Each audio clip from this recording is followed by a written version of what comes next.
Yes. Yes.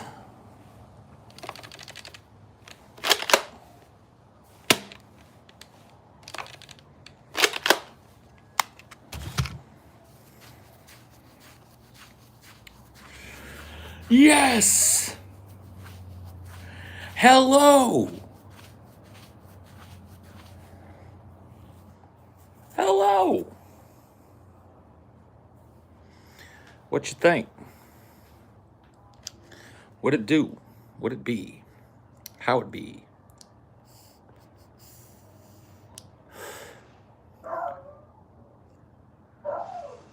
Why is Dinor barking? Why is Dinor barking?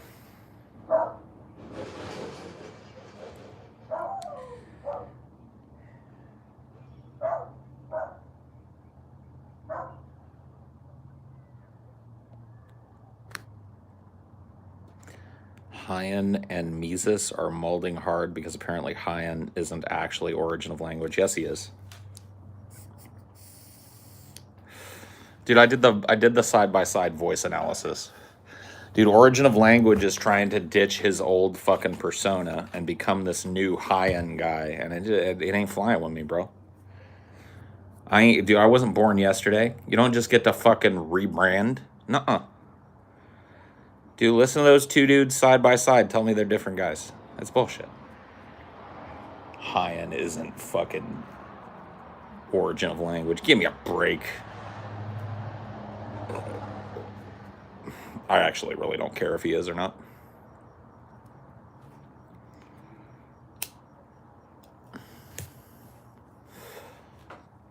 I mean, if they were two distinct individuals, I would care, but because they are basically the same exact person, I feel like everything I said stands anyway. How you like that?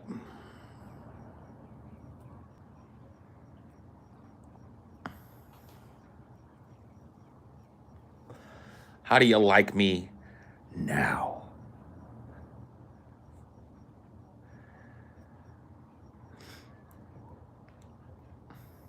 That's one of my favorite things to do in like when things get heated in a debate, because people don't like, especially adults don't hear that shit, you know.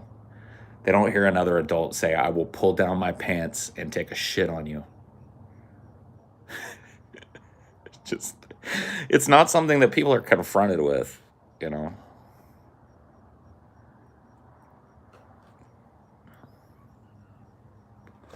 It's a good way to reset the brain.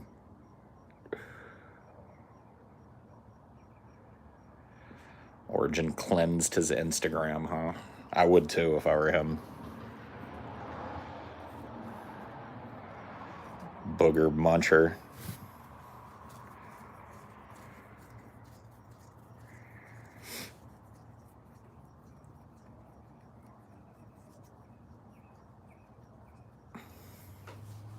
Booger muncher, bro.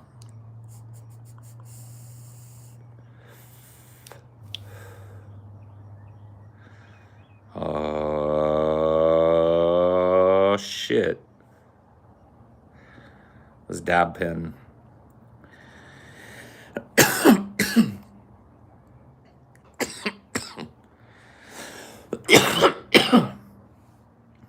I usually don't like them,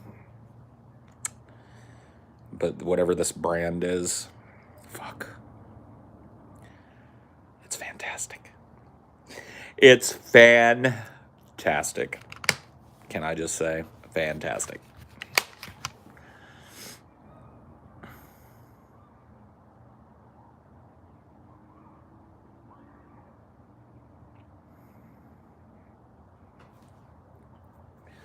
A mortal?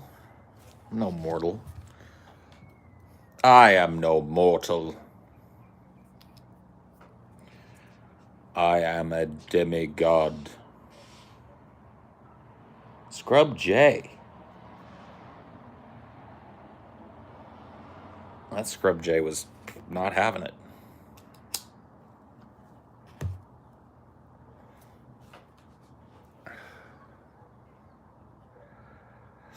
So what's happening? What's popping?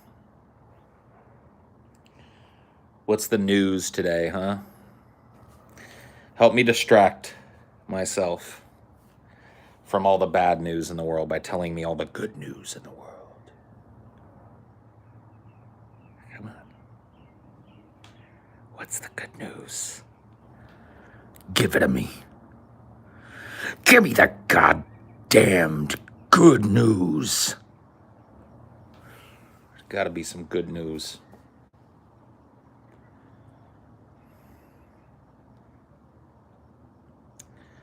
They did. They discovered the cure to cancer. Yay! Just a modest 150% increase to the mayoral salary sounds reasonable.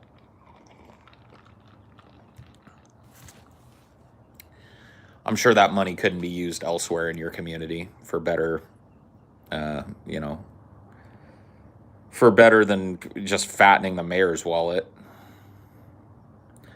Cat at your work lets you pet him. That is good news. I'll take it. I'll take it.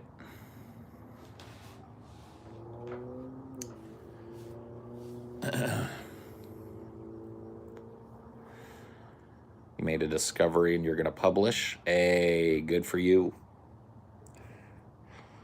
You have advanced human knowledge. You got back from the Yucatima Peninsula. Yucatima? What the fuck is Yucatima?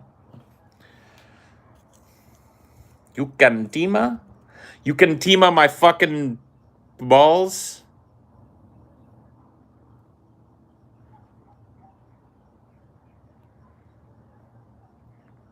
You can...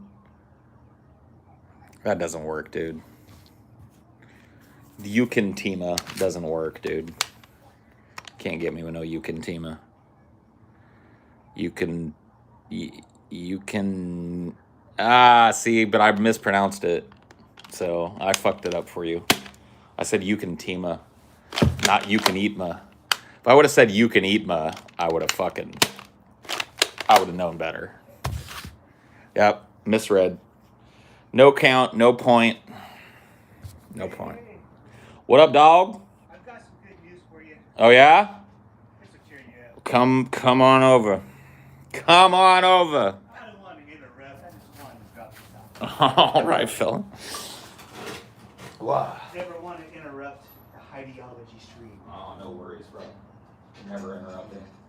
It's just some same old ounces, some good goods, a few cards, some top shelf. Want to smoke? I'll bring my bong out here. Pack us a bully bowl. Sweet. You can sit, you won't be on cam if you don't want to be. You can sit right here if you want. All that. Hey, the bug salt. Yeah, dude. See a fly, kill it.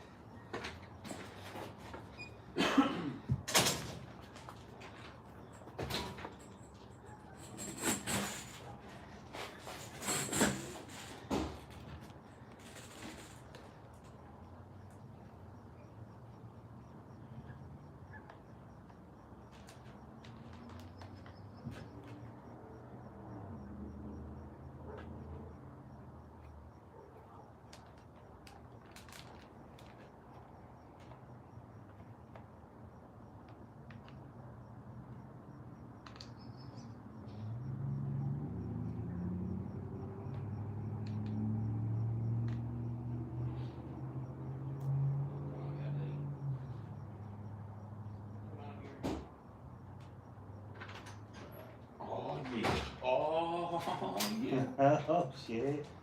Dinar! Holy shit. My son's been wanting to meet Dinar for years. Well, there he is. Hey, Now buddy. you're best friends. Like a goatee, buddy. You pet him once, you own him. That's the way it works. God. Oh, my dogs are gonna love smelling you when I get home. Yep. Let's see what I got ground up. Probably not much. Nope. That's all good. Yeah, today's actually my day off, and admittedly, I'm already pretty wasted. Yeah? Yeah. Well, Yeah, so. can always go a little higher. Exactly, man. It's not too high. I was just talking about these dab carts here. They're fucking great. I'm not a huge fan of the carts, but I think a lot of that has to do with the fact that I lived in the South for so fucking long. Yeah. And the shit that you get down there is like refilled, dirty brown looking shit, bro. And it's not. I don't know what they do. They like deglaze it or whatever with fucking like butane or some shit, and it's just cooked to shit. It just, ugh. But these over here, like, have gotten me over my fear of them. The angst of carts that are unknown is real, for sure. No, it is, dude. Yeah.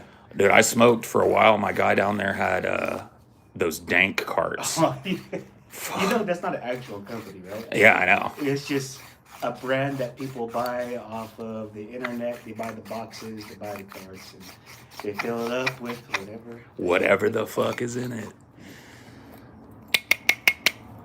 I think there was some weed in it, but not much. Every lie starts with a hint of truth, right? I guess so. I guess so, my man.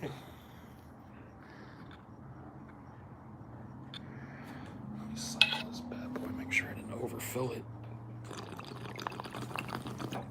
Feels good. There you go, buddy. That's you, friend. Sweet. Greens for me. Greens for you. Least I can do. Thank you, thank you.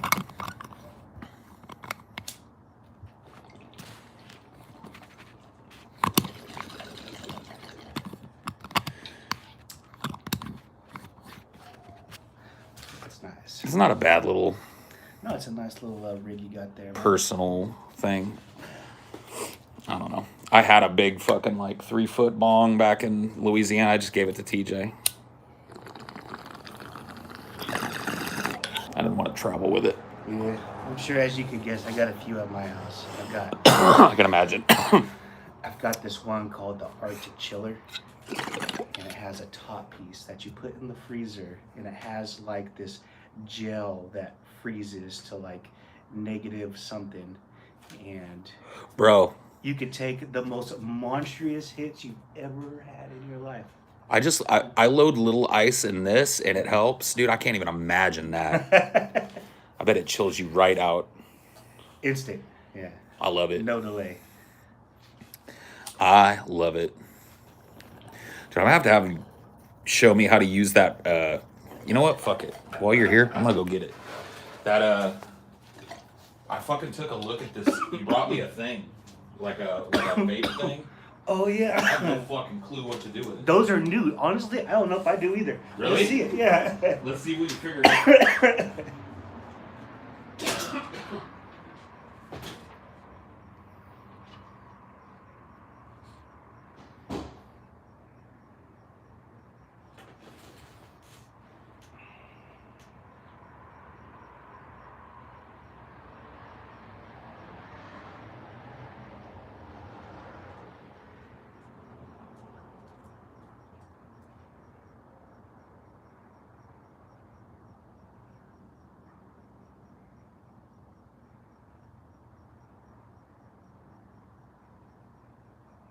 What's up, buddy?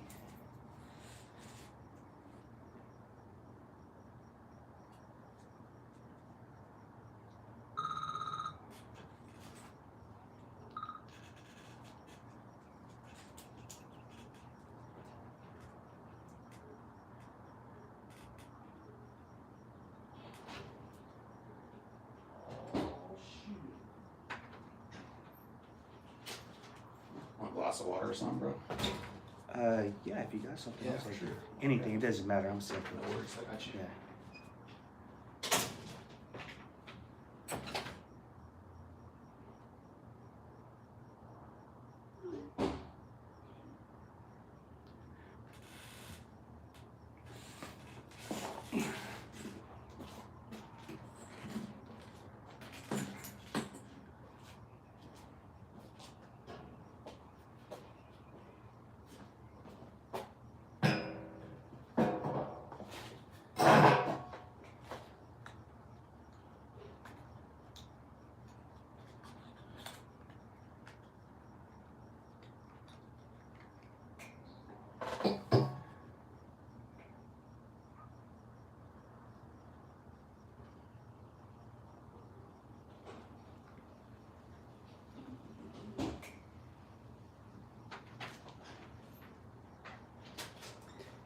So, I had a feeling this is what you were going to bring out. You were literally the first one to get this. Oh yeah. I got a bunch of samples from Can Clear because they're bringing this out. They wanted me to give out samples to everybody. Right. But this is supposed to go into that vape box that I gave you. Oh, okay. This Oh, should yeah, have been a yeah, I whole still have box, that. Yeah. So this, I haven't seen it done yet, but this is supposed to fit inside of that particular vape. Oh, okay. I'll have to find. I didn't know that. Yeah. Because I looked at it on mine and I was like, hey, how do I even hook this bad boy up? Yeah. Okay. So that battery should have an adapter inside that will allow you to plug this right into it, and then you have 2 grams of wax Damn. instead of 1. That's pretty dope. I'll have to try that shit out. Oh, man. Woo. Yeah.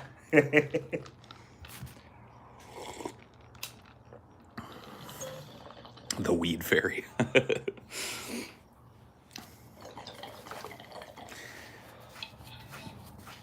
It's my boy Zeke. Hell yeah, dude. Like, you're never intruding. You want to fucking come hang out while I'm doing a Highdeology. I mean, all I do is sit out here and smoke and talk shit anyway, so. That is true. Yeah. And thank you. Mm-hmm. Thank you. And worked pretty long hours. Can I get your light over there? Oh, yeah, my bad. Go, bud. So usually by the time I get home, probably be. You see me walking around here at night to wind down sometimes. So. Yeah. It's a nice little area to walk around in. I walk up this way a lot. Same here. I got family members that live kind of close here. Right. Kind of up on the corner down there. My brother-in-law and sister live up there. Oh, that's cool, man. Got like a piece of property like this that was zoned for 2 houses. They built a second little smaller house in the back of their house. It's crazy. I mean, when you got the room, that's what you do, right? That's what I plan to do if I can get a lot like this. Yeah. I want to put up a fucking studio out there. I want to get like a portable building and just put like, have an AC dude come out and be like, all right, I want you to put something that's like 1 size bigger than this whole fucking thing needs because I want to chill it out. That's the only thing I worry about is in the summers, those fucking portable buildings get so fucking dank. Yeah, they do. But I mean, that would be ideal for me. If I could set up like a double wide or something out there and just make it, pour a concrete pad for it, hook it up to some plumbing and shit, hook it up to the septic so I can shit in there if I need to and just do all my work out there. That would help me a ton, bro. 'Cause right now, doing what I do, like, my house is where I work. So where do I go to get away from work, you know? I can't really, unless I get out of town or whatever. I want to try and separate that shit. Yeah.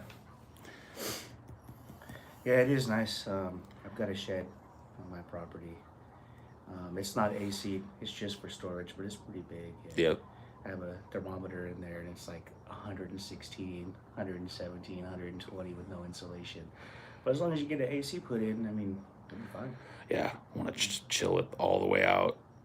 Something I can run and get it cold in there. Because, like, when the guys came out here, it would have been so much fucking easier if I had a dedicated fucking spot. Because right now, the show I do is just from a normal size, like, kid's bedroom or whatever. I sleep in the master, and then there's 2 kids' bedrooms, basically. One of them is my office, the other one's Amelia's, and it's like, I can't really do much in there with a guest, you know? Yeah. But if I had like a whole ass studio, I could fly the guys out, do a bunch, like film a bunch of content, put it in the bank when we're all together. Fly Marshall Manson out here and do some recording and shit. Her Bogart's out here somewhere. Yeah, he's out here somewhere. I hear him sometimes. Yeah. You ever hear Johnny Bumpins at your house? Yeah. Johnny Bumpins, bro. He's got like a big American flag on the back of his truck, and I don't know what he's got back there. Sounds like 220s or something. Just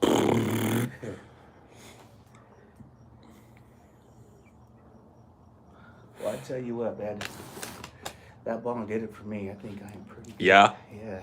I appreciate the hospitality. Of course, bro. Anytime. I appreciate the fucking goodie bag. I'll let you get to my fellow Highdeology brethren. Of course. Keep us entertained. Thank you. It's always a pleasure. Thank you again, Zeke. I'll see you next As time. always, Bye-bye. man. Yeah, for sure. Anytime, man. New best friends. Oh, here. I can see that. Let me put this back. Oh, no worries, bro.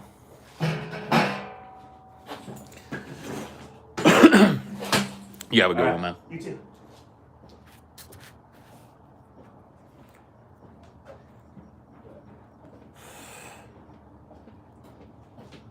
Oh, yeah. Might want to take that.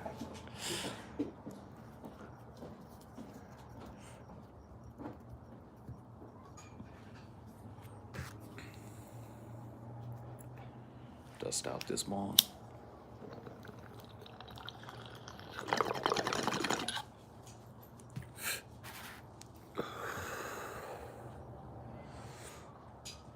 Cool cat. What are the fucking chances, bro? It's one of those things that boggles the mind. You know? It's like, I don't ever get fucking recognized out in public. It's happened to me like 2 or 3 times the entire time I've been doing this. And it's always been like in a bigger city. And oftentimes connected to some shit we were doing in that city, right? Like somebody that's there to see us sees me in some other part of the city. But the last 2 places I've lived, I've ended up having somebody who knows who I am near me.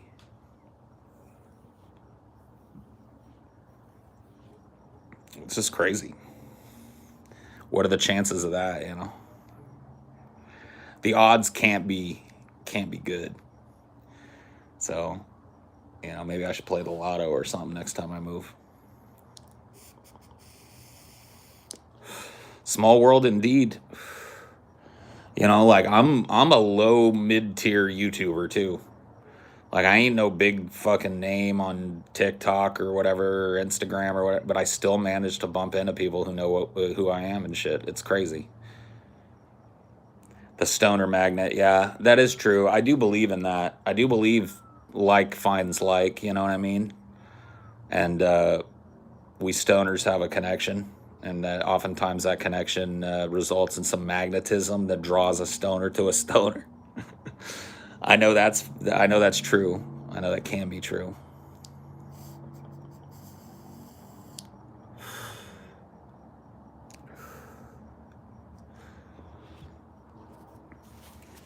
I don't know. I don't think it's as easy to recognize me as you think it is. I think if you saw me in public, I don't know. It depends. Because I've never had somebody look sure. You know what I mean? Like I've never had somebody look like totally fucking sure that I was who I was. So you might not, you might be shocked. Like if I put my hair up, throw my hair in the bun, throw on a pair of sunglasses and shit, like I do when I'm out and about, dude, I might just look like some fucking weird neckbeard to you, which I am. But I'm a special neckbeard. Shh.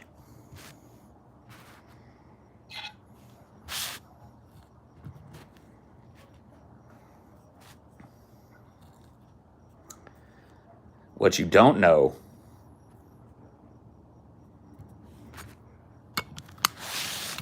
is that I wear a pair of, like a fake Groucho nose and mustache when I go out. So how are you gonna see me then?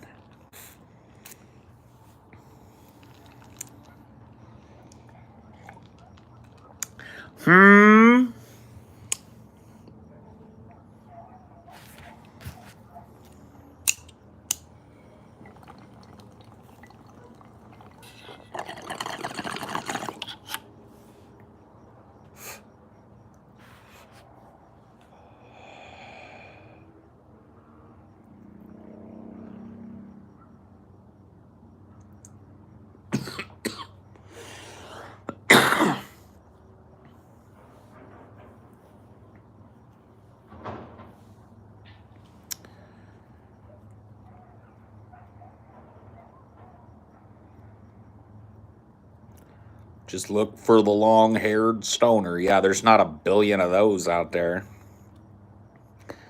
There's not a quadrillion long hairs running around now. It's not like you can just fucking catch me on that. Come on. And beards, too. Beards are all fucking in now. There's tons of big-ass beards running around now. Jesus-looking motherfuckers are a dime a dozen now. A dime a couple dozen. You know what I mean? What I'm saying is you think you might recognize me, but you might not. I'm telling you, man, you would think that I would, like, think about this. I sat 5 feet from fucking Tobey Maguire and Leonardo DiCaprio for like an hour.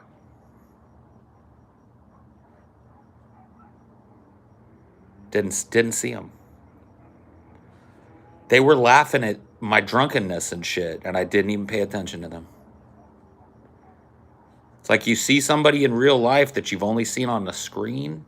It's different. I'm telling you, I've had it happen to me a few times. I haven't had a ton of run-ins with celebrities, but those that I have had have always come with a moment or two or three of confusion.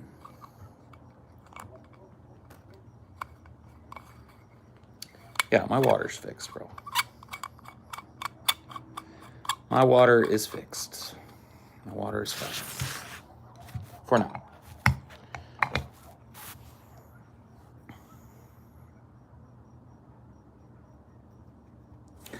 Hey, you guys are looking at me at this weird angle a lot, or when I'm under all the weird lights and shit. I'm telling you, man.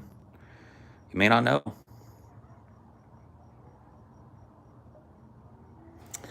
You may not know. Let's see what Zeke brought. Woo! My man.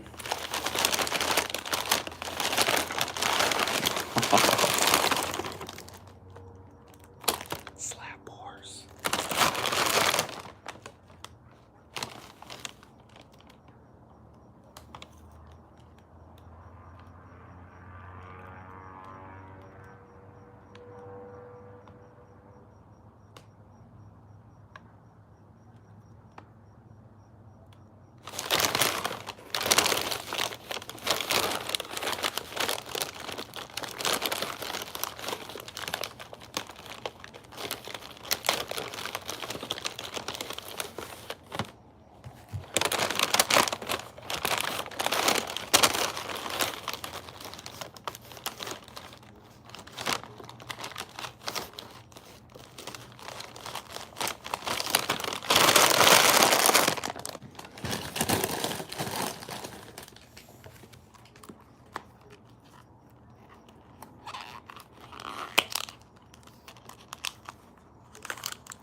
Here's to you and here's to me. And if we ever disagree, fuck you. Here's to me.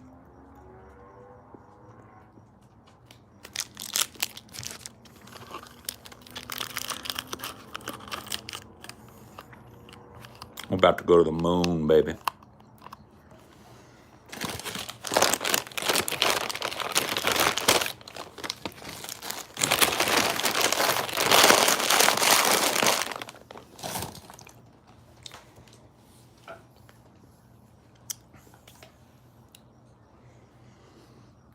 We're about to head to the moon.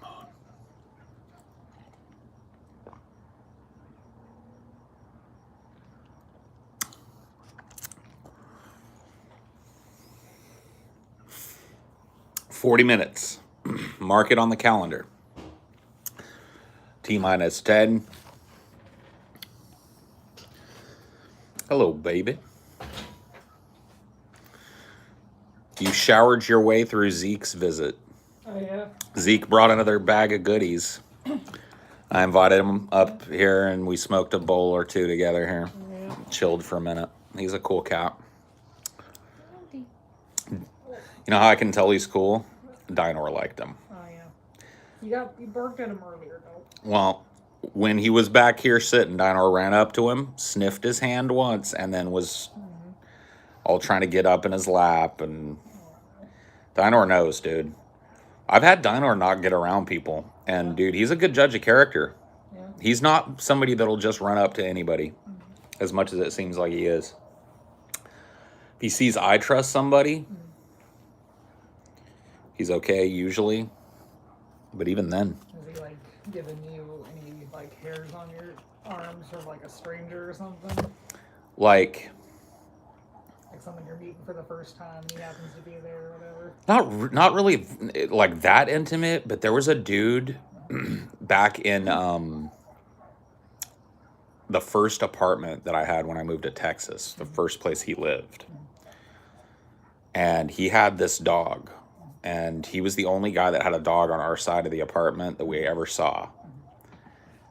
And Dinor would not go fucking within 2 miles of him or his dog. Yeah.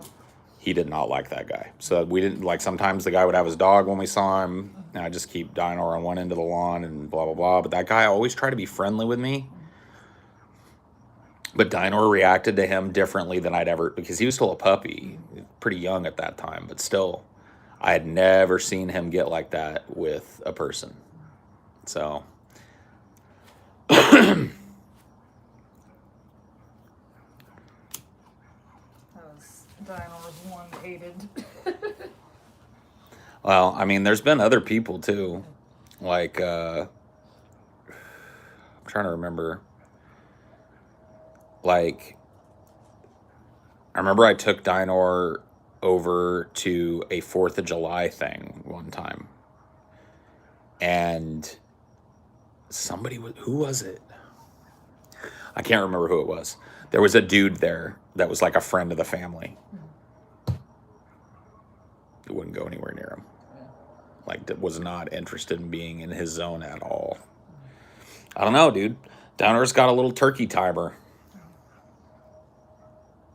It's a lot different with my mom's dog. It just hated everyone. See, that you can't glean anything from a dog that just hates everybody. Now, Dinor is like very territorial. You can tell Zeke outside of the fence is different from Zeke inside the fence, because he knows that Dad only invites certain people back here. He's a good little tester, though. I believe him. If he reacts poorly to somebody, I go with his gut. Cricket's pretty friendly too. Yep. You know, That's true. he's not a skitty scat. No. No, he's a pretty happy-go-lucky, sociable guy.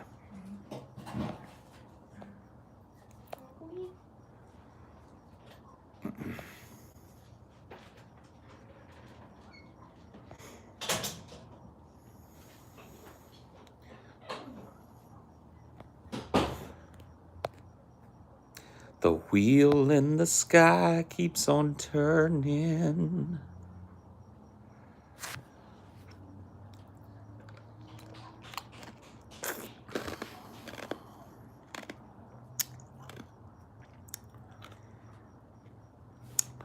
Oh, you know who Dinor didn't like?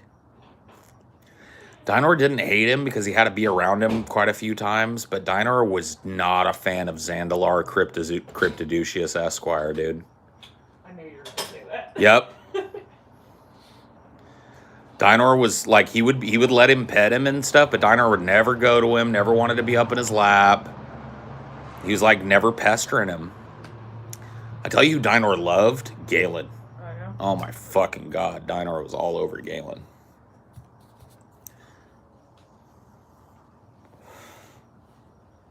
I think animals like Galen's tone of voice. Yeah. Galen's got a very even kind of baritone tone of voice. It's very throaty.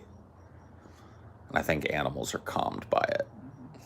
I think they're probably sense that he's in some pain too. Maybe, yeah. That could be.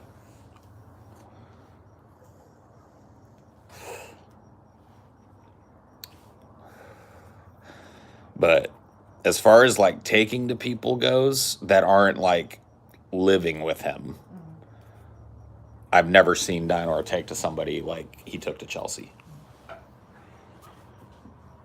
Like, it was like Chelsea's the Dinor whisperer, dude. I don't even know how she gets him to stand still through shit. I can't get him to sit still for 5 seconds. And she'll like sit there and meticulously shave him for like an hour. And he's pretty good throughout. Yeah, didn't need a leash or nothing. No, he just stands there.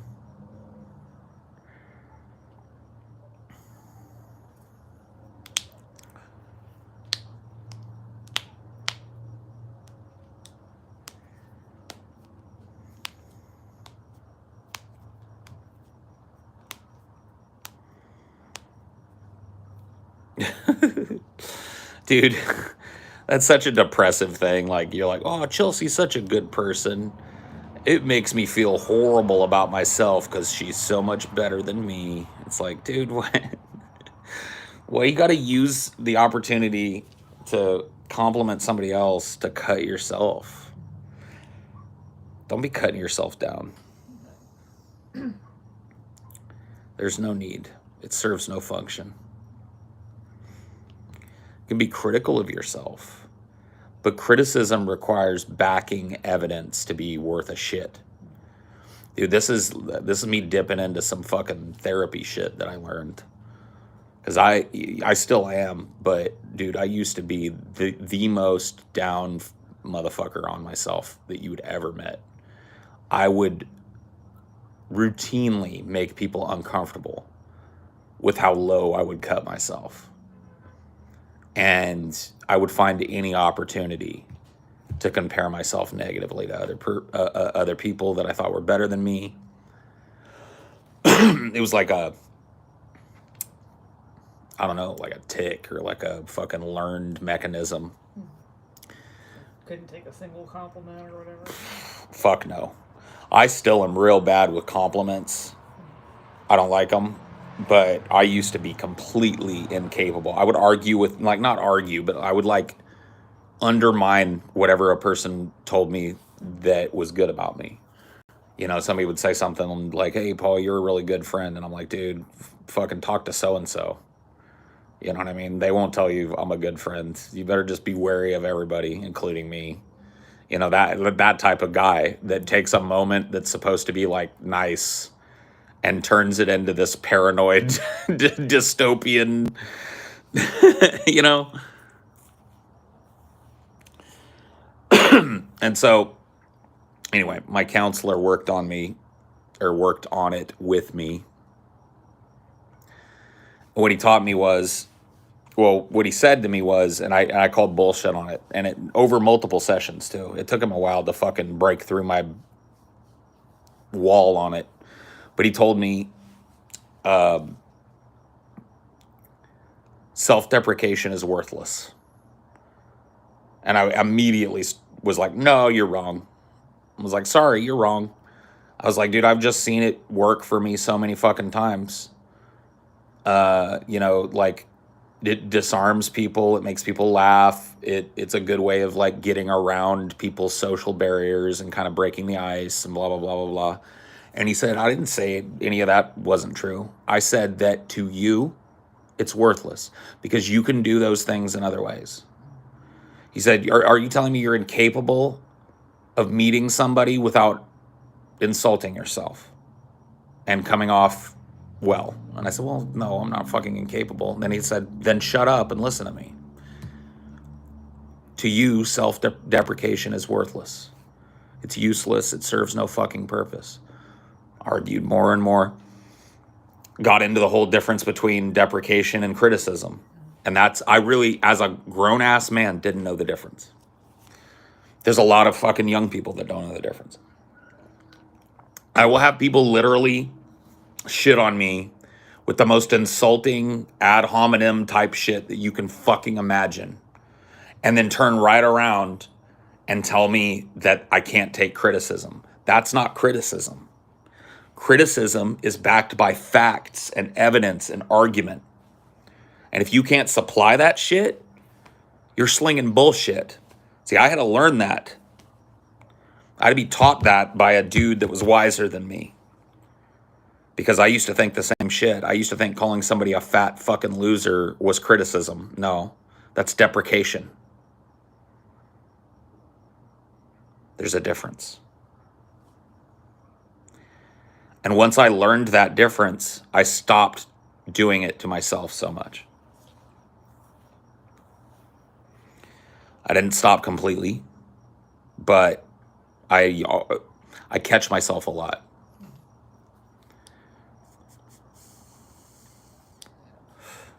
Like self-deprecation, there's no like goal to it.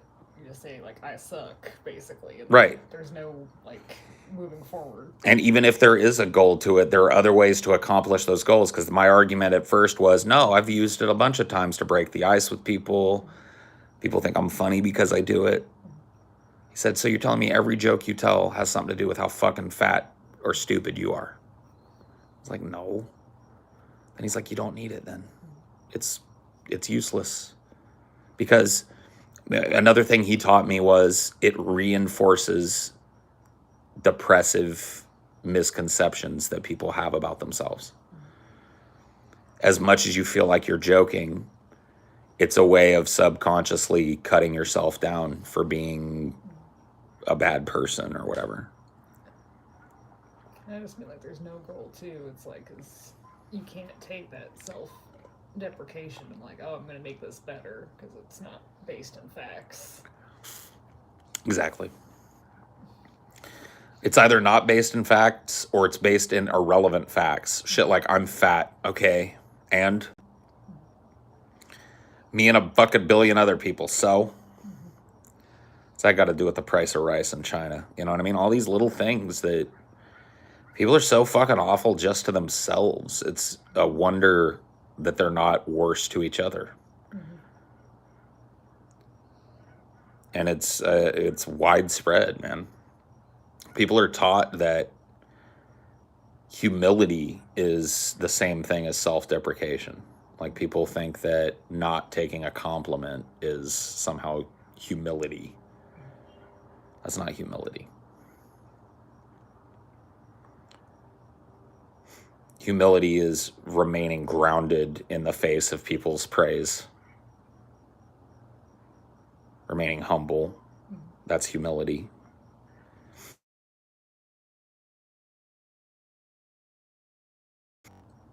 It's self-deprecation.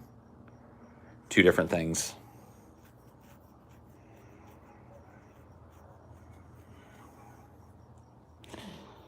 For you incels out there too, might help you get laid too.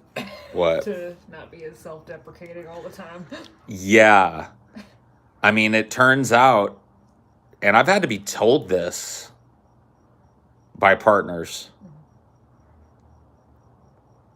like, stop saying that about yourself. It's not true and it sucks. And it, like, I don't know, it sucks to hear. It sucks to hear you do that. Makes you look bad, but not for the reasons you think it does.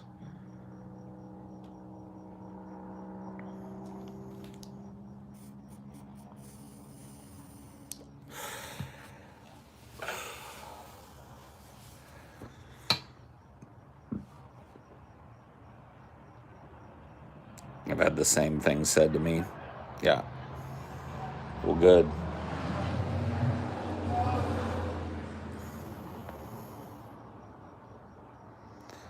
Then stop doing it.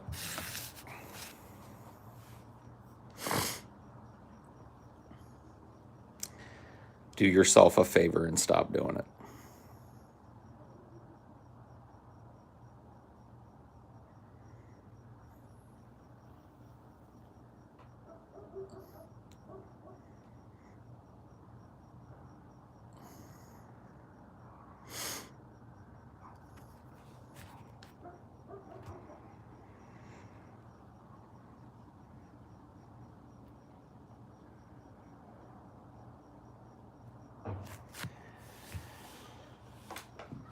Oh, man.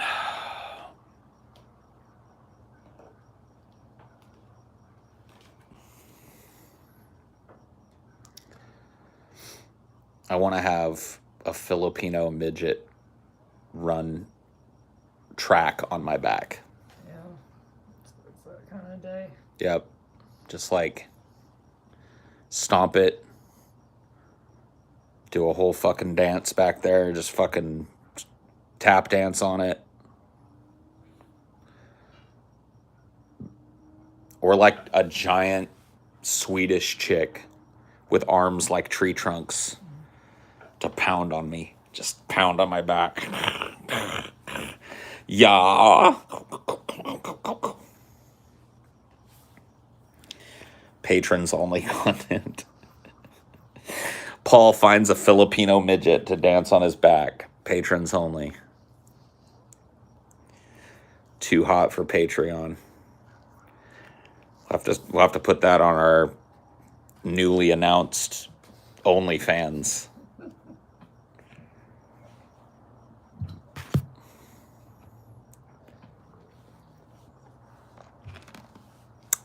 Yes. My back hurt when I was 35. My back hurt when I was 25. My back hurt when I was 15. I think my back started hurting when I was about 10 or 11 years old. And it's steadily gotten worse over time. But I started having pronounced back problems before I even got fat. Damn scoliosis. I think it's almost worse that it's like not bad enough to be fixed with surgery, so there's no like real solution. Yeah. I mean, it really does suck. Because I've tried to explain to a bunch of doctors that my whole day is pain. Sitting, standing, stretching, not stretching, whatever I do, it hurts.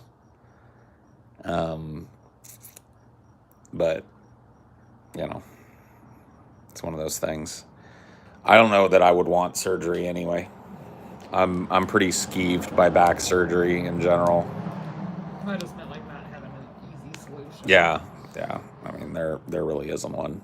There are certain things that I could try, but a lot of them I'm already doing.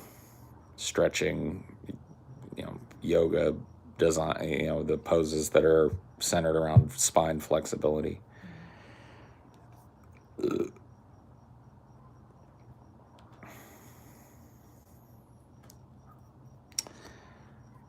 Bacchiotomies. I need a full back replacement. Fucking stop shooting these rich fucks into space and start working on cyber spines. Seriously. People don't realize, like, the first person to cure back pain is going to be a trillionaire, like, instantly. A quadruple billionaire. It's the biggest fucking problem of our times. True. We need a president running on a campaign against back pain. God damn it, you're making me want to run for president now. A metal spine for everyone, yep. Issue number fucking 1. Fuck everything else. Solve back pain first. Yep. Human beings have a fundamental design flaw that causes pain in the vast majority of us over broad swaths of our lives. And that is the back. Male baldness? No.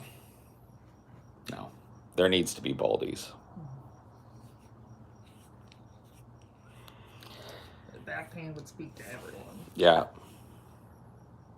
The most populist argument ever that hasn't been tried yet. Everybody's fucking back hurts, bro. Everybody's back hurts.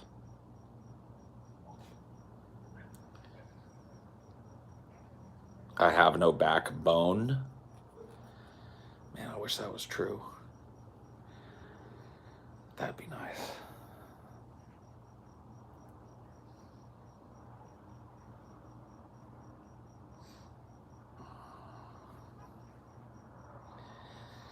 I'm just gonna have to settle for rubbing my own neck.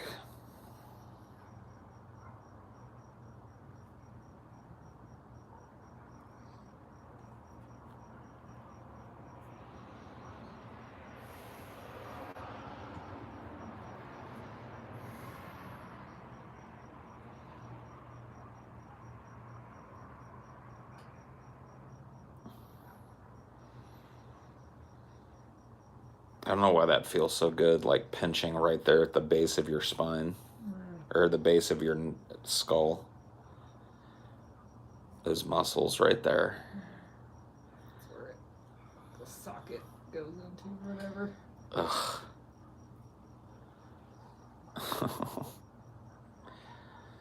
Fuck being a human. It's, ugh. God, it sucks. Oh my God, we're freakish.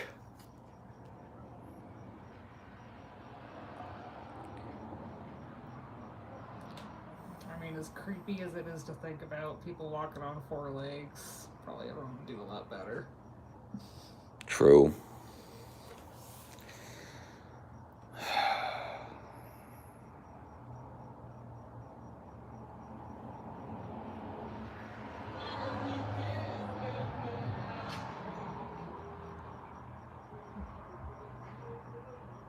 Damn.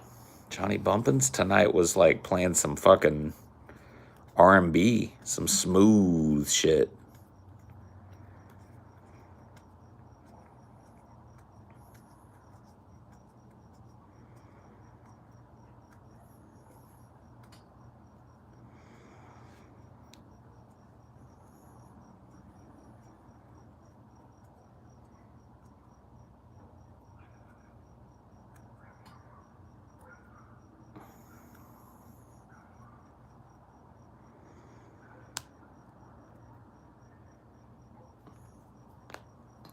Ow.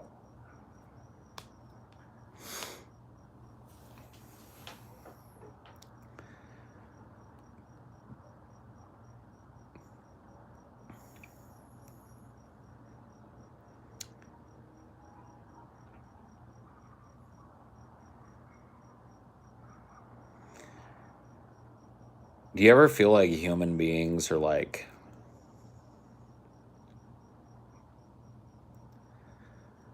not just like shitty, but like uncanny, like things that shouldn't be? Like when you see people act a certain way, you see a person that has somehow survived in society, but they act a certain way, and you're just like, what the fuck? Like Karens. Oh, yeah. That super evil Karen that where the dude was riding on sidewalk chalk, you remember her? Like the real evil one that was like, I didn't watch it. So I'm sorry. well, no, she was a meme though. Oh, okay. She was one of the fucking like hardcore meme Karens. I just got a picture of that woman in my mind, and she looks so evil. And what she's participating in is so evil and nosy and lame and shitty. And I'm just like, fuck.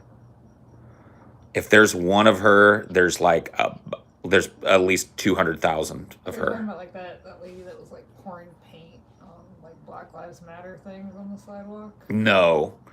There was this lady, some dude was actually putting a BLM thing on the sidewalk that was on his property.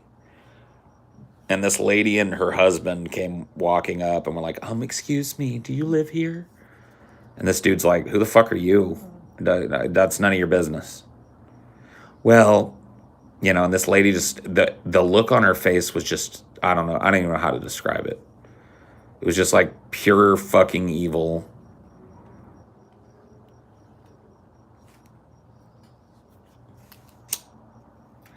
You're unwelcome. Yeah, he's like renting the place and he's putting in like BLM and sidewalk chalk or whatever. And she's like getting all in his face about it, but trying to be all polite, like she's not the aggressor.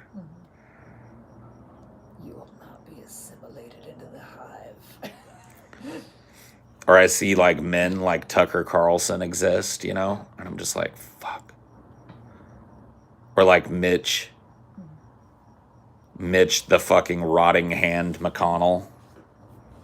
And I'm like, fuck, man. Humanity churned that out. Yeah. It used to be like a shit that they like, oh, someone's gonna lose their election or something if their health's failing. Not no more. Dude, that motherfucker died like 10 years ago. And he's still there. Trump, yeah, good point.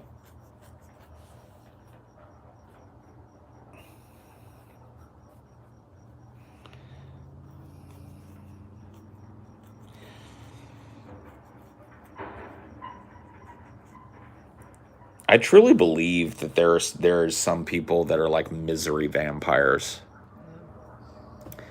They feed on it. They feed on the misery of others, and sometimes inflicting that misery, sometimes just reveling in it, sometimes indirectly inflicting it. Oh, yeah, we're watching that. We told him about like the documentary we're watching, the Vow. The Nixium documentary, no.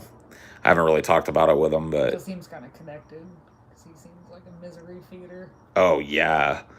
Well, yeah, Keith Raniere, who's the head of the Nixium cult, would probably be a really extreme example of one of these people. And, I'm sure psychiatry and psychology have names for these types of people, malignant narcissists or whatever the fuck they are. But I'm just telling you, man, I look at it more elementally, dude. I've met people where I can just feel them sucking the life out of me from a distance as they speak. There's just something about them. And I genuinely believe that I don't know, there's something to that. You feel their dark energy, yeah. Psychic vampires, yeah.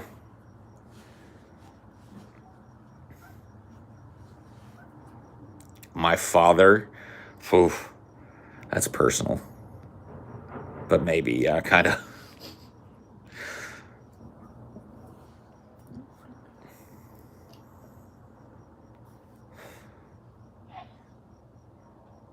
Cringe kids? No, they're just cringy. I'm not talking about cringe here.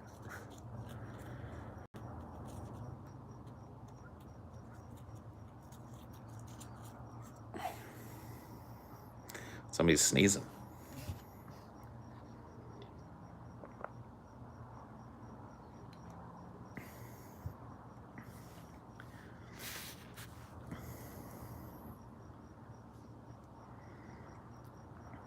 Like Olivia Soprano type. Oh yeah. Yeah, that's the type. You know what I mean? Like Tony inflicted a lot of misery, but he did it from this like cockeyed sense of good and right. Or like I have to be successful to make all the people dependent on me successful kind of shit. Yeah, it's my whole. He like not only his family, but his family. He's responsible for all that shit, and so he justifies all the nastiness that he takes part in as upholding those people's lives. Whereas like Livia was just, she was just like there to absorb all the joy out of everybody's lives like a sponge.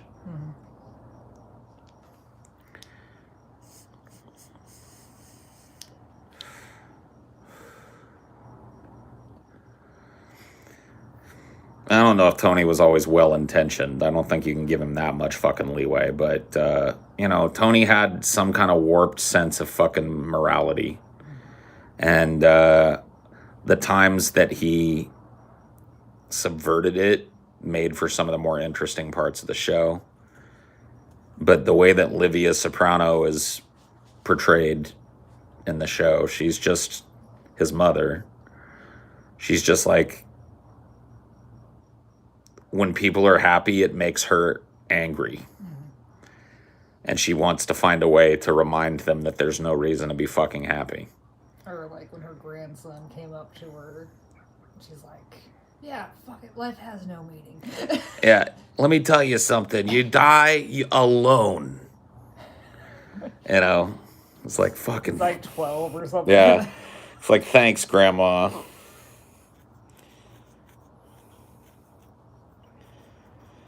Prequel's not coming out till October, I think. Yeah. October's a big month. October's got Mini Saints, then fucking the new 007, which actually looked like it might be pretty good. And then Dune. Yeah, it's coming out October 1st. Only 2 more months. Fingers crossed. Top Gun 2. Oh, yeah. I forgot about that. Dude, I actually really want to see that one. Yeah.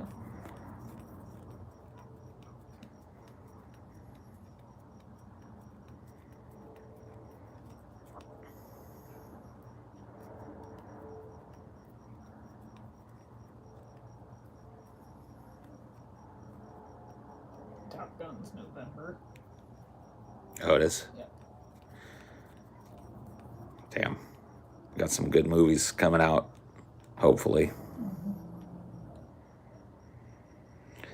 Oh, yeah. I guess a new season of American Horror Story, too. Yeah. We're behind. Like, the last one we watched is the one before Cult. We watched Coven, right? Well, Coven's the third one. We watched Cult. Oh yeah. Cult was the last one. Yeah, I'm thinking. Yeah, the Apocalypse we didn't see. So, yeah. Cult was the last one. That's right. For some reason, I was thinking the Apocalypse was called Cult. Yeah. So, we've seen through Cult. I guess we could fucking watch some American Horror Story. We have to get Netflix again. Is that where it is? Yeah. Unless we got like Hulu or something.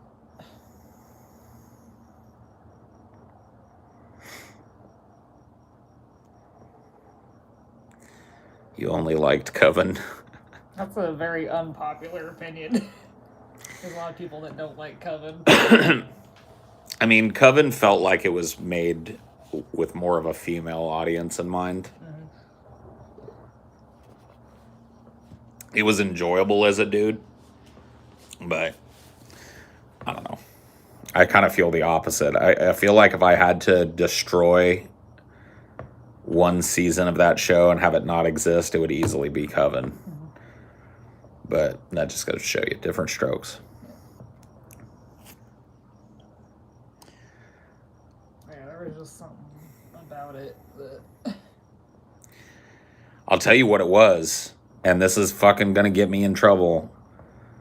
It was Gabourey Sidibe, dude. Yeah. Not a good actress. She is not a fucking believably good actress. Her presence just ruins everything that she's in that fucking show.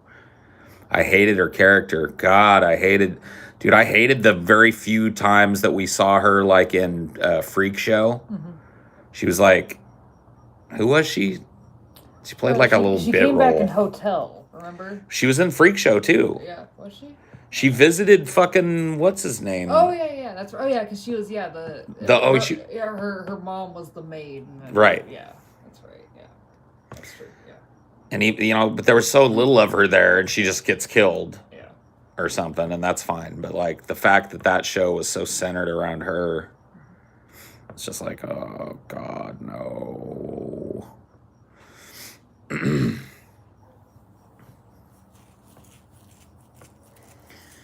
Which is really sad because I think it's one of what's her name? The lady who plays the head witch. Oh, why am I? Not Jessica Lange. Jessica Lange. Yeah. Thank you. I think she was really fucking standout good in that season. Yeah. It's one of the reasons why I kept watching was that there were a few characters in it that were just so fucking good that it made watching Gabourey Sidibe suck.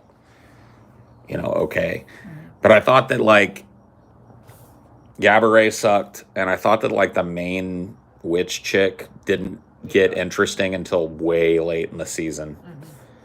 And even then was outshone by pretty much everybody else. Yeah. What's the lady with Down syndrome's name? Do you remember? I can't remember her name. She was fucking great in that season though. Just look at the general cast list. Let's see. Where is she at? Yeah, Taissa Farmiga, that's the main. Yep. Which it's focused around.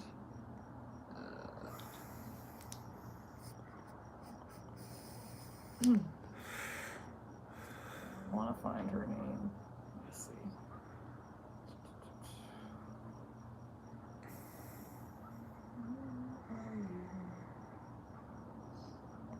So, of the ones that you've watched, I know we've probably gone over this before. What do you think is the best season of AHS?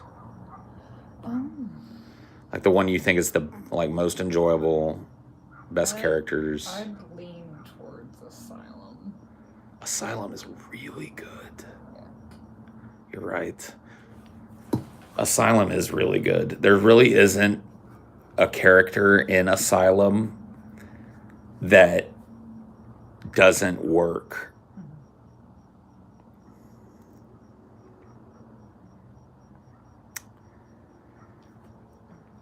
Why is it being so difficult? I'll add season 1 to it and narrow it down. Asylum is so depressing. I don't know. I mean, I guess so. Like, subject matter wise, I feel you, but Hotel is pretty good. Dude, I like Roanoke. Yeah.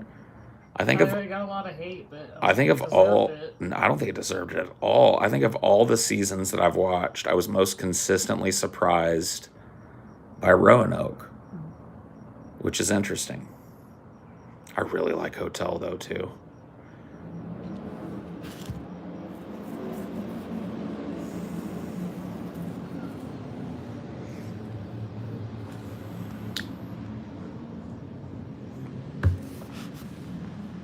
Jamie Brewer. Okay. Got her name now. There we go. But yeah, she's a great actress. Yep. All the seasons she's been in, really. I agree.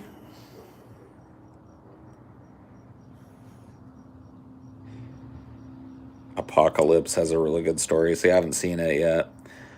I don't know, man. I really enjoy each season that I've seen for its own merits. Like, some of them obviously more than others, but they're all so fun to watch because you just literally, unless you've been cheating, you're not going to call what happens. That stays true no matter what, season you're talking about. You're not going to fucking call what happens. I think the most formulaic one, honestly, is probably Coven. Yeah. Because it's more like it's like a season of raunchy Harry Potter, basically. Yeah. It's kind of predictable in that way.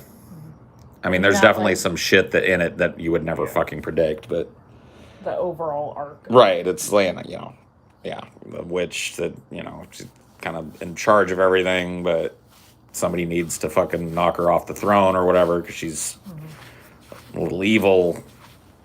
I don't know. It felt a little formulaic. If you don't want to be spoiled, get the fuck out. Yeah, seriously. Fucking dumbasses. I said the last season we watched is like 3 years old now or some shit. Yeah, for real.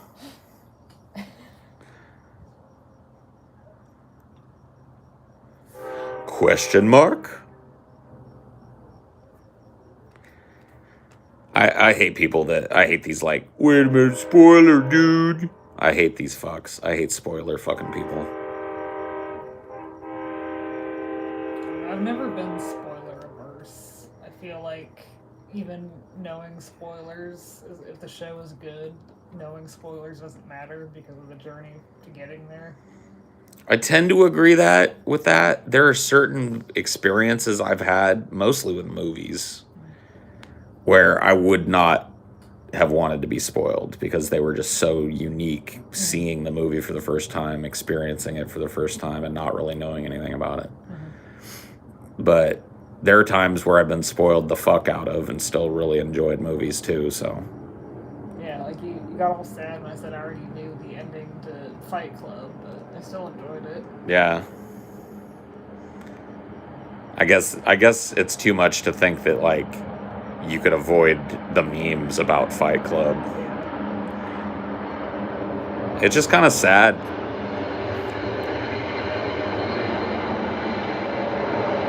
Getting shocked. Getting shocked by the movies is harder and harder now.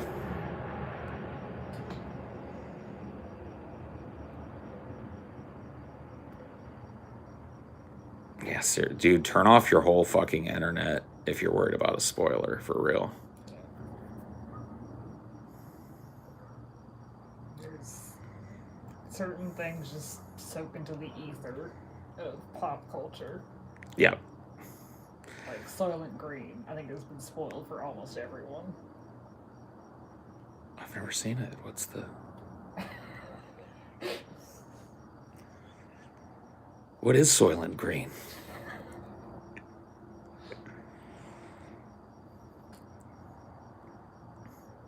Are you spoiled on the Planet of the Apes? Like, do you know the twist at the end? Fuck. I've seen it though. Oh, you've seen the original Yeah. Planet of the Apes? Okay. Well, there you go then. So you're not spoiled on it. No. Were you spoiled before? Did you know? See, wasn't that a fucky moment? When he realizes he's on Earth in the future? No! He finds the fucking Statue of Liberty laying on the beach. Yeah. He's like, oh, no, you apes. No, I watched the original Planet of the Apes and 2 of the remakes. Yeah, the Tim Burton remake is... No, not the Tim Burton, like the more like the Rise of the Planet of the Oh, Apes. okay, good. You watched the good ones. Those are actually watchable. Yeah. But the Tim Burton reboot with Marky Mark, man, please don't ever watch that movie. That movie has the most stupidest twist that you ever fucking saw in your life. The twist at the end of that, because like they wanted to do a twist that was different than the twist at the end of the original Planet of the Apes, but still had the same impact. So the dude crash lands back on Earth near Washington, D.C., and he stumbles into D.C., and he walks up the steps of the Lincoln Memorial, and he looks up at Lincoln, and Lincoln is a monkey. Oh. It's Monkey Lincoln. And then he says, no! So... And then he realizes the that... The whole Civil War happened again, but there was a Monkey Lincoln. There was, Monkey Lincoln... I guess, and there was, like, I guess the chimps and the orangutans had a war. I don't know what happened. Ape Lincoln, yeah. Monkey Lincoln, dude.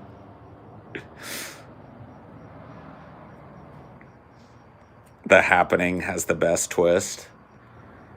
I mean, like, that's... No, it doesn't.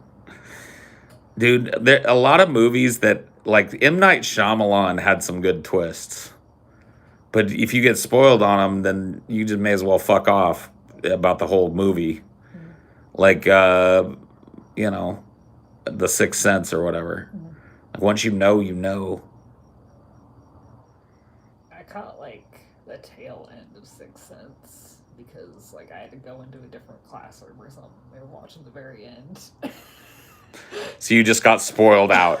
Yeah. I, like, walked in for whatever, I don't even fucking remember what, but it was like the very end of Sixth Sense. Like, oh, well, I guess that's how that movie ends. Well, Signs twist was kind of lame.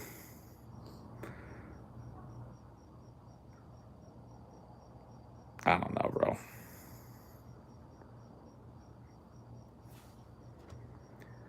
I'm out of water. I gotta get water. What? Huh? I said you should. Yep.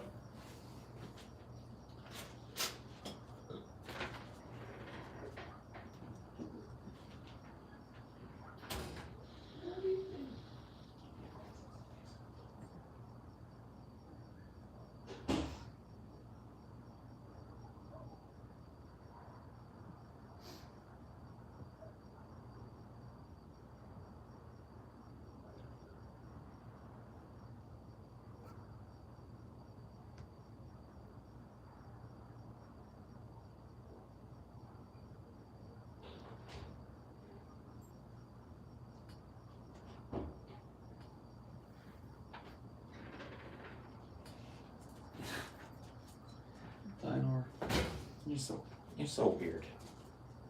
In and out. In and out. I want to be in. I want to be out. I want to be in. I want to be out. I want to be in. I want to be out.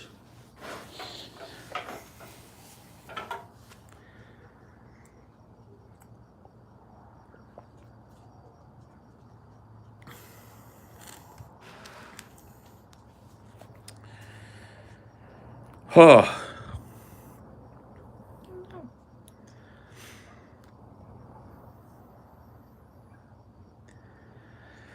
Dude, Memento, that's a movie I haven't watched since it was a new movie. So I don't even remember. I kind of vaguely remember what the twist is in Memento.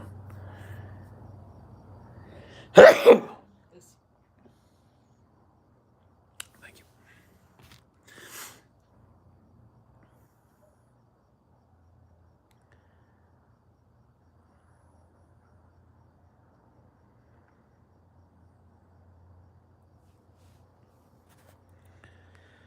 Ape Lincoln, dude.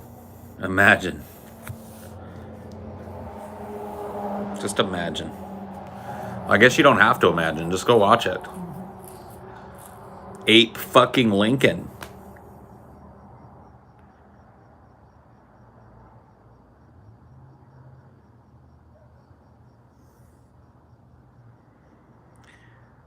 Fuck. Ape I Ray. guess you could say that Tenet has a. It's like a twist, but it's like a in the middle of the movie twist. Kinda, yeah. Tenet is more like, it's less of a twist movie and more of a hope you're paying attention movie. Yeah. I managed to pay attention well enough to enjoy it, but I think I probably understood about 75 to 80% of what was presented to me in Tenet. Yeah. Maybe on a second watching I would understand a little more, but still a good flick. Definitely doesn't rise to the level of Inception, but Would you say that Looper is more your favorite still, or maybe about the same? when it comes to like wibbly ass time movies, yeah, Looper. I like Looper a lot.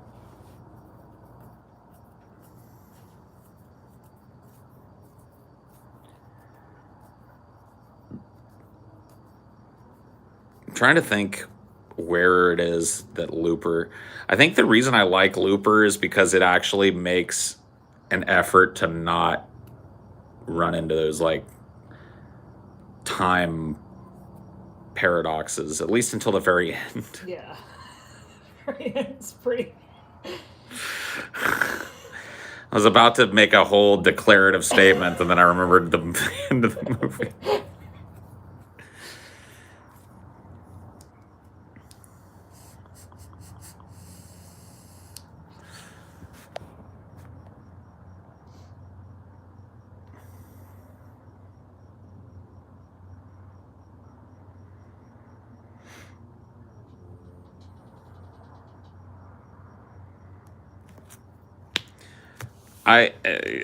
I think time travel movies are actually impossible to nail.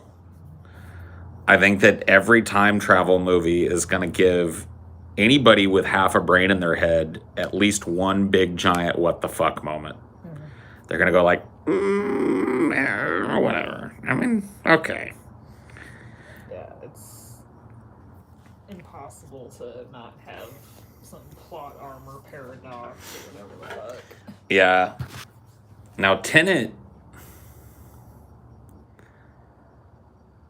isn't really about time travel, is it? Kinda is, I feel like. Well, it's about time travel has been invented in the future. Yeah.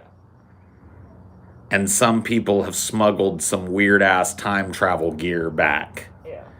But they don't time travel themselves, do they? They do to save her, remember? Oh, yeah, that's right. They go double time travel wibbly, where one of them's moving backwards through time and one of them's moving forward. Never mind. Dios mio, man. Yeah, time travel movies, nah. it's just impossible. It's just the function of time travel is you can't avoid paradoxes. You know which one isn't bad? The Time Machine. Not saying Because it's straightforward. that. Yeah. There's no fucking plot where he just goes way back in fucking time to like prehistory. Yeah. Just And wanders around. gets caught up in some shit, but it's like, so, you know? Yeah, the Morlocks and all that shit.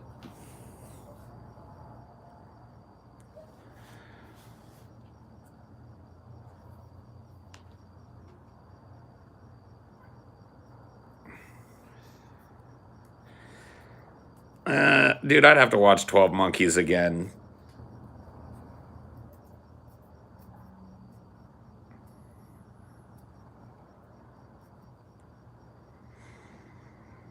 Oh, that's right. That's right. He goes into the future, not the past. But it's like It's Anprim future. I see. Where like civilization has fallen and human beings have been reduced to like a tribal state again. That shit seems to work, right? Like if a movie is just about going into the future, Yeah, like if it gets fucked up when there's like more than one direction. You just go one direction and stick to it, it's fine. Right. But if you go back and forth, then it gets all fucky. yeah.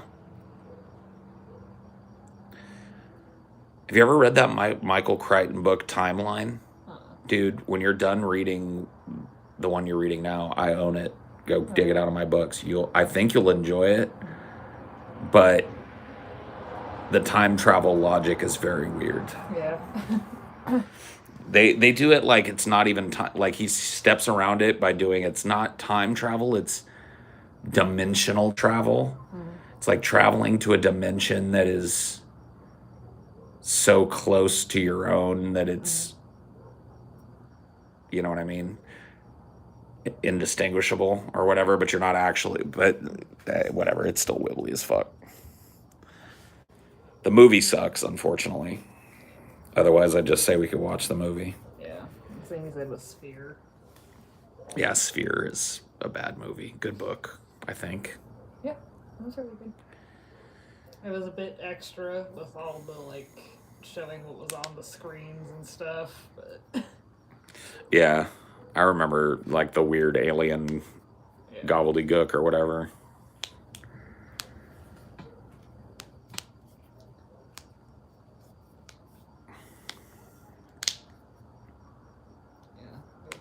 They go pretty crazy in those Neil Asher books, but they never do time travel. Smart. Because, yeah, time travel doesn't make any fucking sense. There's a lot of stuff in there that, like, probably shouldn't exist, like spaceships made of living things. Dude, that's pretty dope, though. I've read a sci-fi series that has a tree ship named Yggdrasil that has been converted into a starship, but it's still a living tree. That's Pretty cool. pretty interesting. Yggdrasil is like the life tree in like Norse, whatever. Yep. But yeah, these ships are like they're creatures, so they like breathe and they fucking like. Dude, that's dope. They found some creature and just made it huge and turned it into a spark. Engineered it. Oh, even better. Spaceship. Yeah. I like that shit. Dude, that's exactly what the old ones do in fucking H.P. Lovecraft's Cthulhu mythos. Yeah. They come to this planet and they take like the rudimentary forms of life and warp it to serve them and make these things called shaggoths. It's impossible to describe them, but they're just like these big, horrible, hulking beasts that eventually like get too smart because they need them to do too much and revolt against them. It's really funny how much his work influenced other genres because he had a tinge of sci-fi. Like the whole old ones being aliens and coming here and there being like an intergalactic battle that they were fleeing. that adds, that whole sci-fi tinge to his horror mythos. And so he really did inspire a lot of sci-fi. Cosmic horror, I guess they call it. Oh yeah, there's another cool character too. It's like his name's Dragon, and he's literally a living thing the size of a whole ass moon. And he just goes around and he like fucks with things to like try to see what happens. Oh, it's like Ego. Ego in the Marvel universe is like a planet with a face on it that does that. Yeah. Roams around the galaxy and fucks with things. And then there's a character in the Marvel pantheon named Galactus, who's this huge humanoid that just flies around space and literally eats planets. He's the world eater. He finds a planet with a lot of life on it or whatever, and he's just like, yes. Yeah, they did Ego kind of dirty in the movies. He was in Guardians of the Galaxy 2. Starfucker's father Yeah. is Ego. Yeah, that one was not my favorite for sure. It was too. Marvel has a really hard time nuancing their villains. True. They're just evil for the sake of evil a lot of the time. True. I've been saying it since the very beginning in the Marvel universe, dude. Their weakness was their villains. Only a few times did their villains shine. Think about this. Which villains really shone in the whole pantheon of the Marvel movies? Let me think about it. Let's get the one that's obvious out of the way. Thanos. Thanos was a fucking fantastic villain. That's why that movie transcended a lot of the movies that came before it, because the villain was great. Let's see. Did Iron Man ever really have a good villain? No. The ones that I remember all suck. So there was the bald guy played by the dude, the Big Lebowski, in the first Iron Man. Second Iron Man, I can't even remember who the fucking villain was, to be honest with you. That's not a good sign. And then in the third one, it was that fake guy that everybody thought was a terrorist, but he was being controlled by the other guy, whatever. Oh, Whiplash, that's right. Oh, yeah, bad. Mickey Rourke as Whiplash. I remember seeing the trailer for that movie and seeing that Mickey Rourke was in it and going like, oh, fuck, yeah, this is going to be awesome, dude. Mickey Rourke as a villain. Dude, he sucked. He was just like a mean, deadly Russian who will kill everybody. Yeah. Dude, they were going ham on the Russia thing now. That Black Widow, it was just like, Russia, bad. Russia, Oh, yeah. bad. Russia, bad. Yeah. And Cuba. Can't forget Cuba. Cuba, bad. Yeah. Cuba bad, Russia bad, everybody bad. No, it's funny too, because in my lifetime the main villain in American movies has changed like twice. From Russians when I was really young. Everybody back in the day, every action movie was against the Ruskies. And then the Gulf Wars started. And so it became Arabic terrorists, radicalized Islamic people, and now it's back to the Russians again. Yeah. So I've seen the cycle from one to the other, back to another. I feel like Indiana Jones and the Crystal Skull kind of like maybe christened the return to Russians being enemies again. Yeah, because in the past it was always Nazis. Yeah. But they made them like, yeah. Like, well, the antagonists in the other fucking Indiana Jones were Nazis, but I feel like Indiana Jones and Crystal Skull was like maybe one of the earlier movies and like the recent resurgence of it. yeah, you're probably right.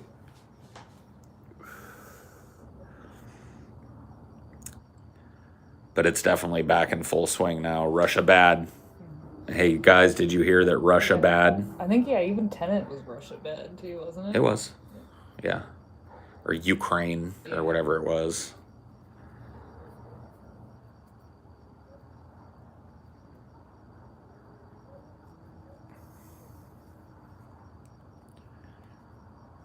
Oh my god. I had forgotten for a little while that they were making a 5th Indiana Jones movie, and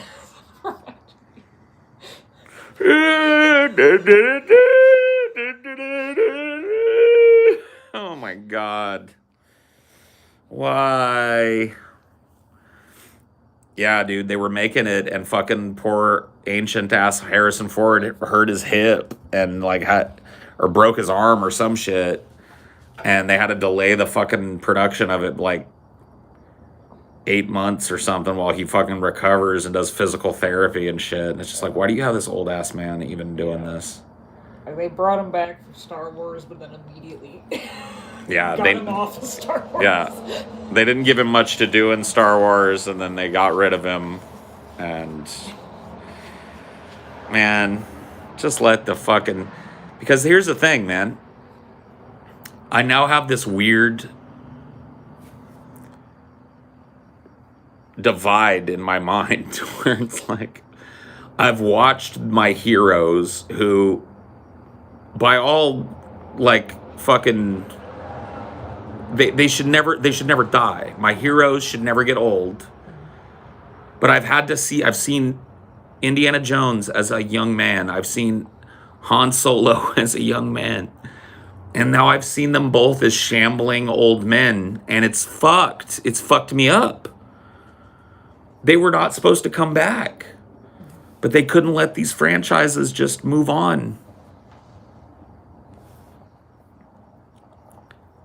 The Fugitive, Tugitive. You got hurt in Star Wars too? Yeah. He's fucking frail.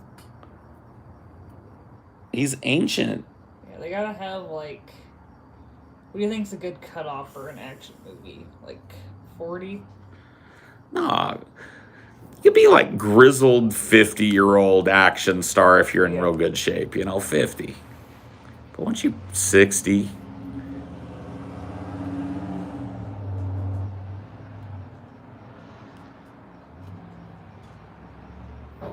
Unless you're like the wise old man or something. Right.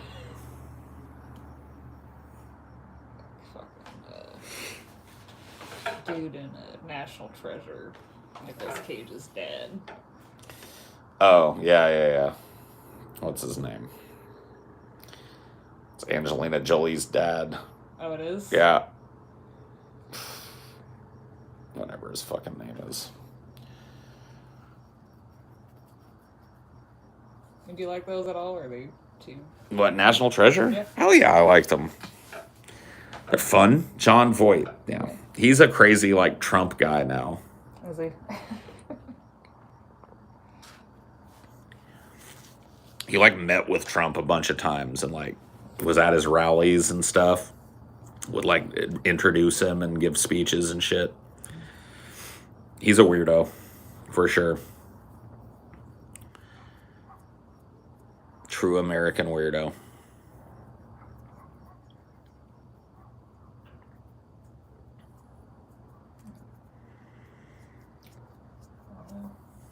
You think a National Treasure 3 would even work? Yeah? I think a National Treasure 1 billion would work, dude. All you got to do is just come up with some secret bullshit, conspiracy shit, and throw fucking Nick Cage at it. I'll say I liked it way better than the Da Vinci Code. Yeah, the Da Vinci Code kind of sucked. Did you ever read the books? Mm-mm. Books are good. Are they?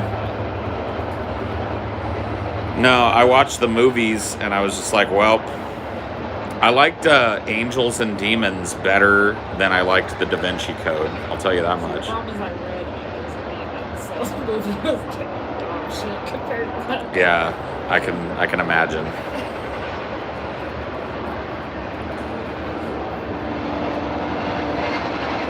Yeah. I've seen Parasite.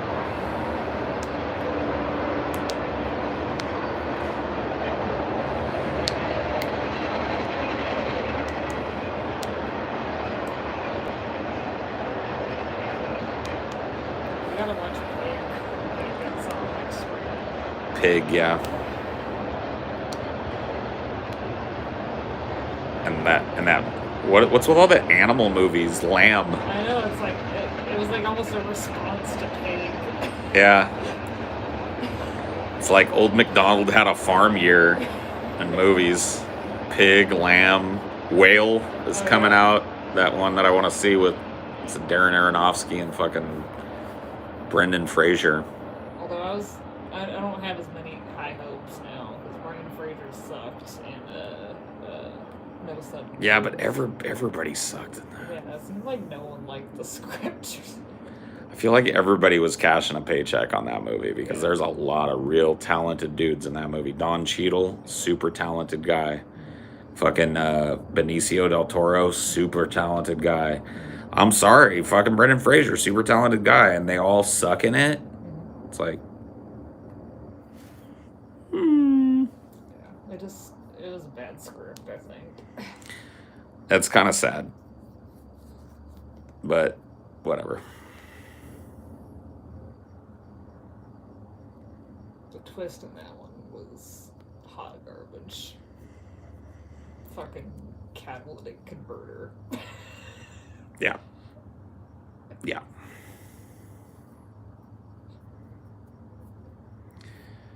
Ugh. You know what, dude? They did bring Harrison back for an old version of a younger role, and it worked in Blade Runner.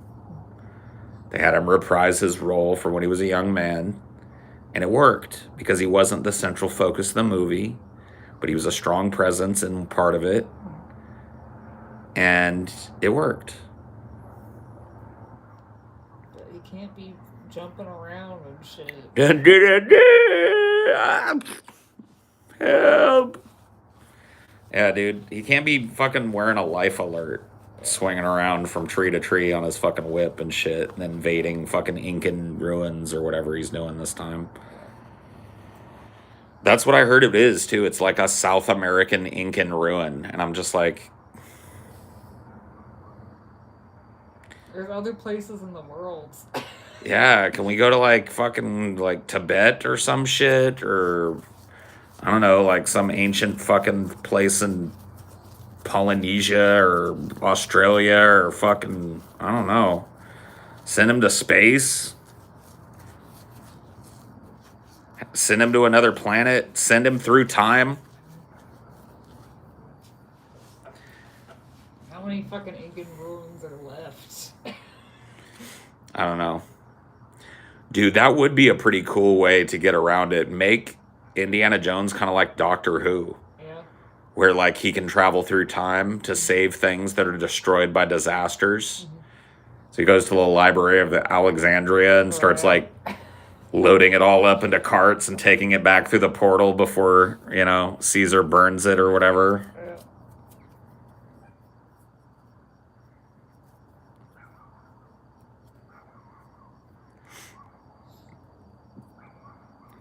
That I would watch.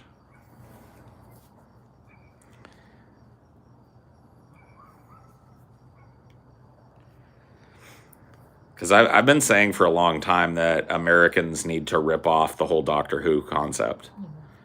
Because I can't watch Doctor Who because it's too British. Like, it just literally makes me crumpet munching sick to my stomach watching Doctor Who. But if they just, like, stole it and made it American, why not? Who would replace the telephone box? It'd have to be something fucking dope. Have to be something cool. Something very American. Porta potty. Just make it redneck as fuck. Oh my god, yeah, dude, the redneck doctor. It's like an outhouse. It's like a shit house that he travels around in to different places. It's powered by his poop, so he can't like travel unless he shits in it. Hell yeah. Get Larry the Cable Guy to be the doctor. This sounds horrible. Dr. Pooh.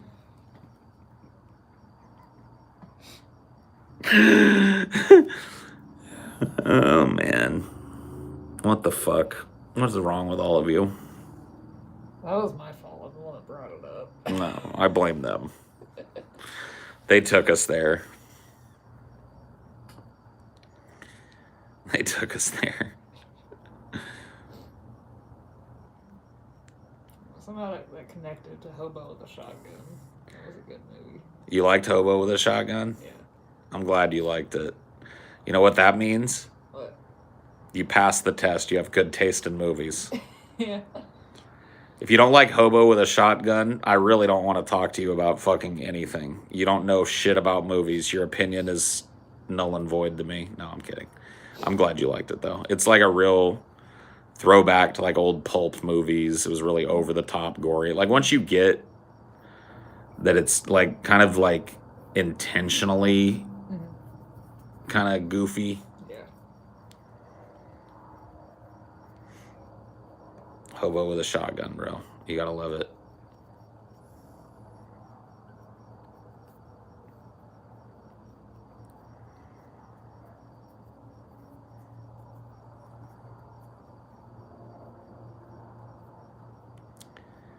Yeah, Rutger Hauer. Rest in peace.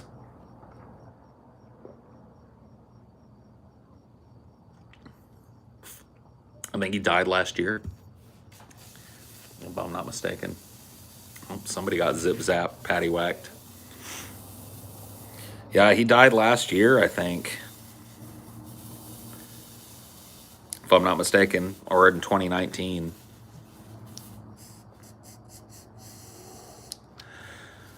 I remember waking up depressed, living in Louisiana, and then seeing that Rutger Hauer was dead and being even more depressed and going like, oh, okay. But see, that's a good example of a movie that was very action oriented and starred like Rutger Hauer was pretty old, probably in his 70s or late 60s. I don't know how old he was when he died. Yeah, I do. Don't worry about it. That's okay. It doesn't matter. But he was an old dude, but they managed to make the movie believable. Have him involved in all kinds of shit. Have him get beat up a bunch. Yeah, he was born in like 19. So he was in his 70s. Yeah. He was in his 70s when that movie was made. Yeah. That's crazy. He's like Bernie's age. Bernie's at 80 something, isn't he now? I don't think so yet, but maybe. We're getting close. Let's see. So I saw this news story and I couldn't help but laugh. I think somebody posted it on the subreddit where the DNC is worried because nobody likes Kamala. She's like the least popular VP since 1970. Damn. And they're like, I think everybody's starting to scramble because they're like, who are we gonna run in 2024? Yeah. Biden's too old. Like it's obviously like protocol dictates that it should be Biden or Kamala Harris probably to finish out the team. Yeah. But nobody likes Kamala Harris because she's a lying sack of shit. And she didn't even get to the primaries. No, nobody primaried her at all.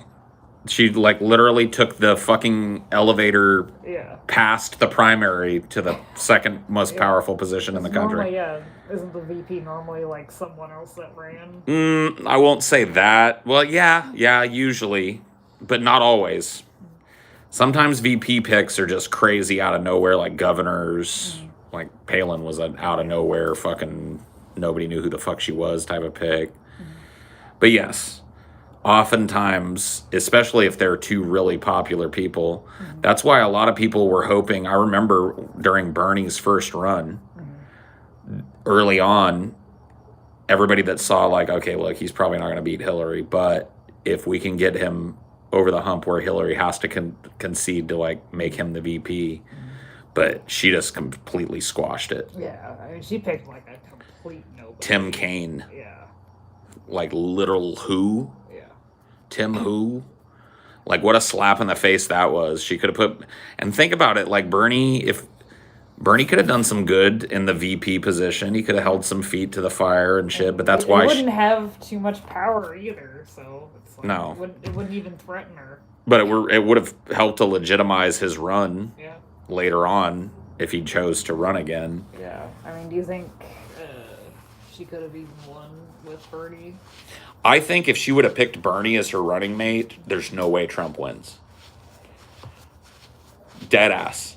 I don't think that. I think combining that whole like I'm with her kind of like women movement with the just kind of heavy pressure to vote blue no matter who, plus the Bernie bros. I don't think there's any way Trump loses or Trump wins. Yeah, there was probably a lot of like angry people that had voted for Bernie that stayed home probably. Tons. Yeah. They're derogatorily called Bernie bros now because they were willing to fucking they weren't willing to go along and vote for fucking Joe Biden or whatever the fuck or Hillary.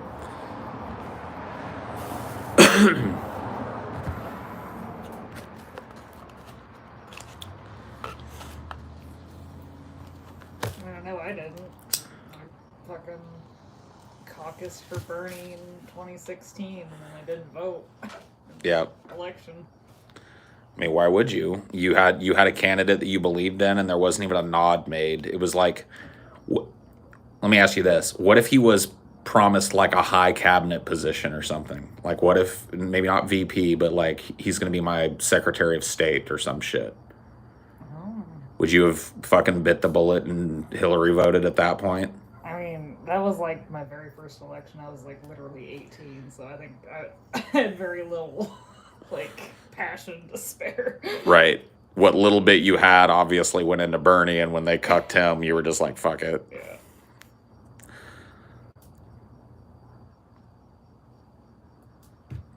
Yeah, Secretary of Treasury, like some kind of high cabinet position. You know, let Bernie fucking, like, say, I think that, like, Biden could have fucking really solidified way more people behind him and kind of, like, passed an olive branch to the more left-wing Democrats by putting, not, you know, maybe not putting him in the VP spot, but put him in, you know, make him your fucking Secretary of Treasury or make him your housing or something. Yeah. Give him a spot in your fucking cabinet or something and show, you know, I think that would have brought quite a few people over. But there were too many people on his list from like BlackRock and shit he had to put in there. Yep. Yeah, Labor Secretary, that would be pretty good.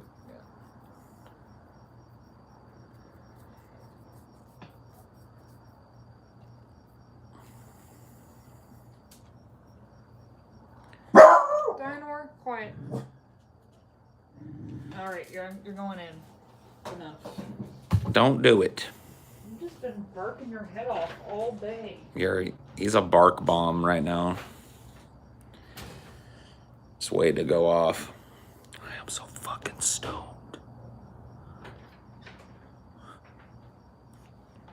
I don't think Bernie could run again. I think he's depleted too much money and passion from his followers now. Yeah, you know, they're twice bitten now. A lot of these Bernie people have watched him just kind of fold up like an old lawn chair rather than, like, it'd be one thing, even if he just kind of went down fighting.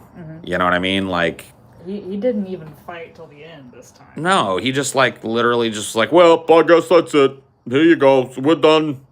Pack it up. Grandpa needs a new pair of mittens. Yeah, like he couldn't even primary for him if he wanted to because he dropped out before the Louisiana primary. Yeah, ridiculous, right? I mean, he had a fucking heart attack on the campaign trail this last time. He's, you know what I mean? I don't mean to disparage. He's just old. So is Biden. So is Trump. All these oldsters, man. I can tell you one thing, dude. All these people that think that Trump ain't coming back.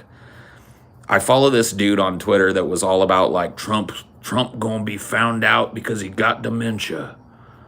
I liked his dementia reasoning stuff, so I used to watch it because he'd pick apart all of Trump's appearances and show us all the show us all the dementia symptoms or whatever. That dude is living in such a fucking fantasy world now. He's in this fantasy world where Trump's just like right on the precipice of being arrested as a traitor to the country. and for tax evasion and all these other things. Like he keeps like posting that Trump is like encircled by all these fucking legal problems, and he's forgotten like the fucking golden rule. America does not jail its presidents or former presidents. It's just not going to happen unless this motherfucker literally goes and shoots somebody in the head on national TV. He's not going to jail ever. Yeah, I'd say he has a better chance of being assassinated than being arrested. Probably. And even that's a pretty low fucking chance. Ain't gonna happen. Not nowadays, bro. They got presidents asses so fucking covered nowadays. That type of them days is over. Uh-oh. I just got a Twitter update from XXL magazine about Da Baby being canceled. Oh boy. Da Baby apparently went on like this crazy homophobic rant. I went and looked it up today because I didn't really know what he done said. Now I know what he done said. It was pretty bad. He was like, some about like, if I got gay fans, they're not dirty. They ain't got AIDS. They're not out there spreading around AIDS. They don't catch AIDS. Or whatever. Like, he just said some shit about gay people and AIDS. And he's getting canceled out for it. He's like in his 20s, ain't he? Something like that, yeah. I don't even know where he gets that shit from. Yeah, because it's like... Some boomer ass shit from his parents, exactly, is what it is. That's like the line from the 2000s or something was the last time. Yeah. I really heard, like, they're just AIDS demons. Spreading their AIDS everywhere. Yeah. He said something like, if you don't have AIDS or not sucking dick in the parking lot, right? Sure.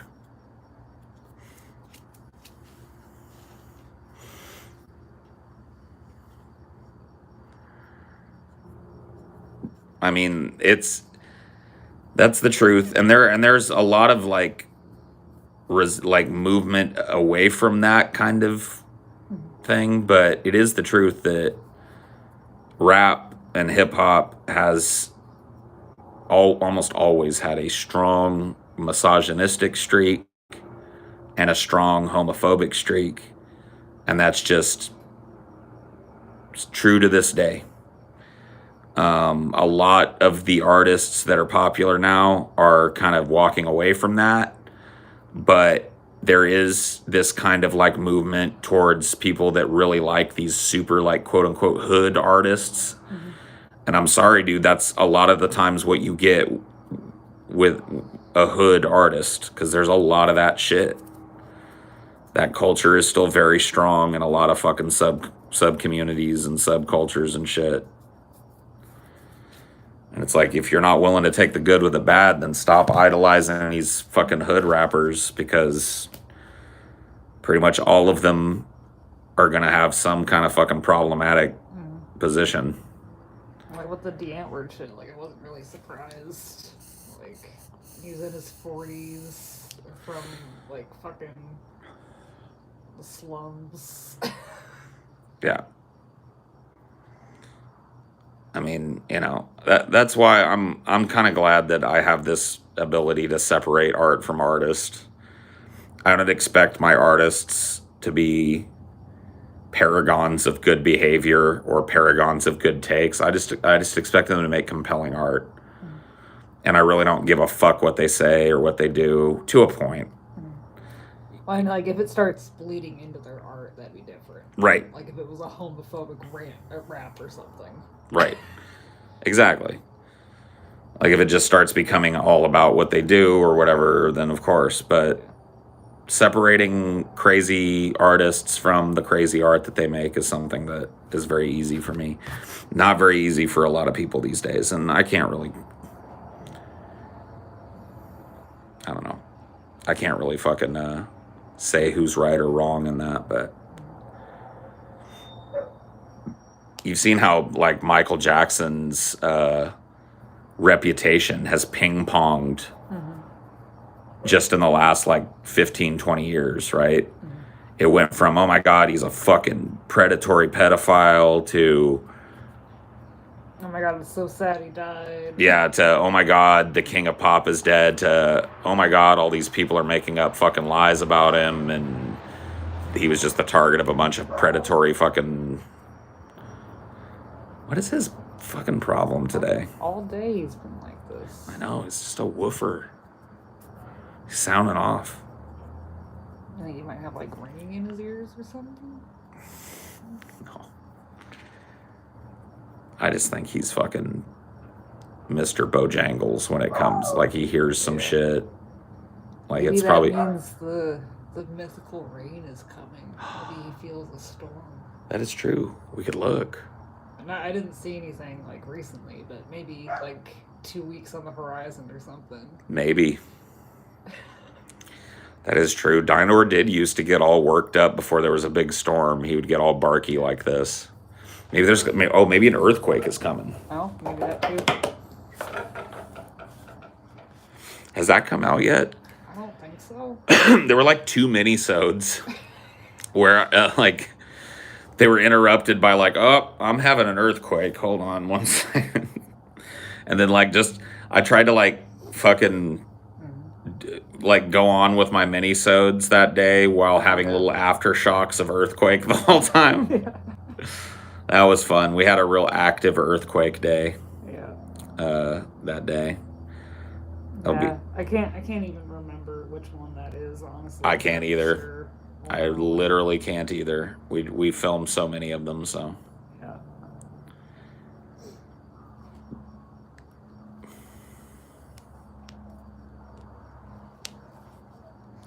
I'd have to like look when the earthquake was and then when it was put up. But... Yeah. Is it a full moon tonight?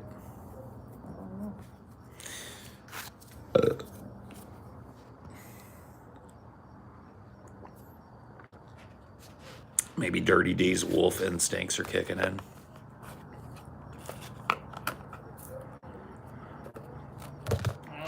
It's waning. So, I don't know.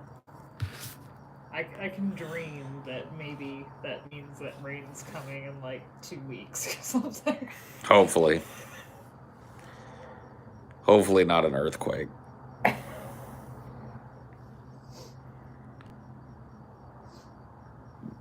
Should you put keef or hash on the bowl? Both, bro. ¿Por qué no dos?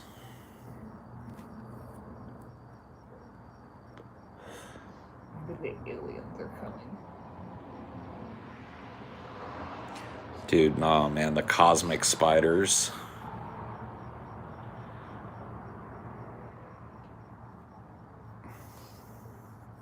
The cosmic spiders are coming. Dinor hears them chittering as they approach. You can feel them.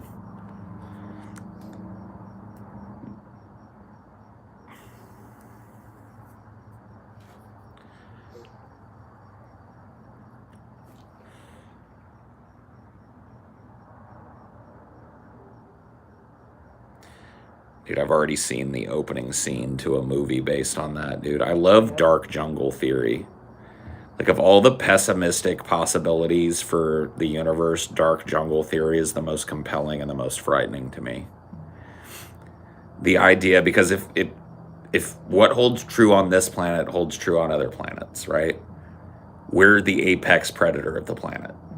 Through our ingenuity and our ability to fashion tools and work together and make plans and shit, we're hands down the deadliest fucking thing this planet ever produced. And so if we make it to space, that means that the deadliest fucking thing on the planet is what makes it to space. The thing that can consume and destroy everything around it and make everything around it bow to its will makes it to space. Well, what does that mean on other fucking planets? Where the selective pressures are different. That means that there's probably fucking cosmic spiders. And so there's a good chance, and according to dark jungle theory, there's at least a chance that what life there is in the galaxy, the reason we haven't heard from it, is that it's predatory. It's like a predator in the jungle waiting to get a signal that we exist and then sneak up on us and destroy us. So it's like our radio signals travel at a certain rate, right? And so it might be that, you know, a million years in the future, some fucking race of whatever gets that transmission and just starts fucking making a beeline for us.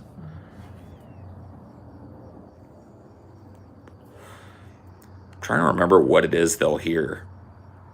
What was the first television broadcast? I think it was like a presidential address or something, if I'm not mistaken. But whatever it is, that'll be the first fucking thing they hear. Hitler's speech. Oh, God, dude. Hitler's Olympic speech.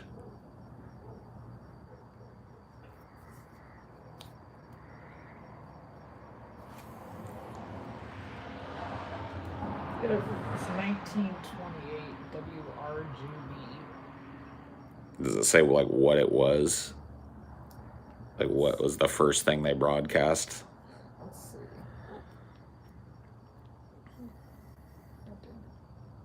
War of the Worlds. Oh yeah, because we got to take radio into account too. Yeah.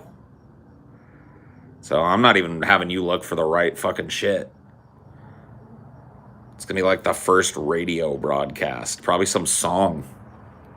Some jazz song or some shit.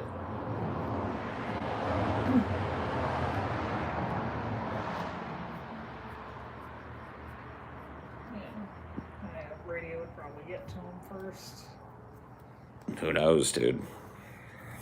I just don't want to be around when it does.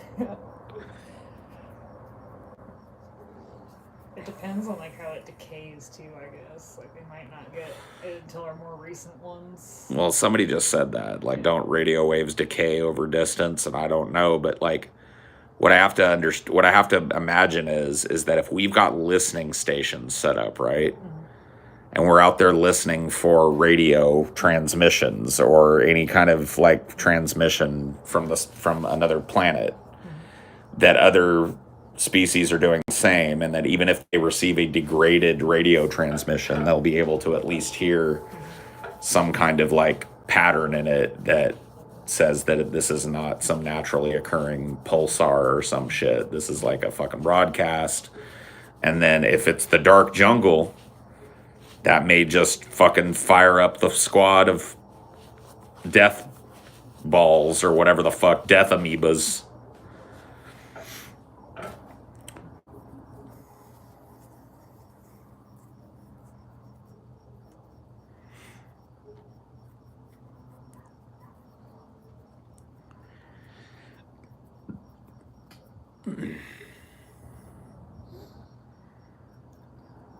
Remember that Monsters movie with like the alien robot that ended up killing everyone but accidentally? Oh yeah. Had a parasite or what, virus or something?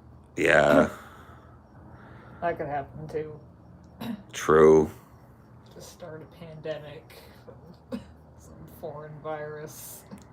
Yeah.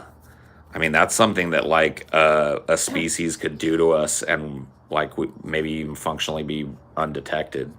They could just fire it in special capsules and shit, have it enter our atmosphere like a fucking asteroid and impact the ground and just psst.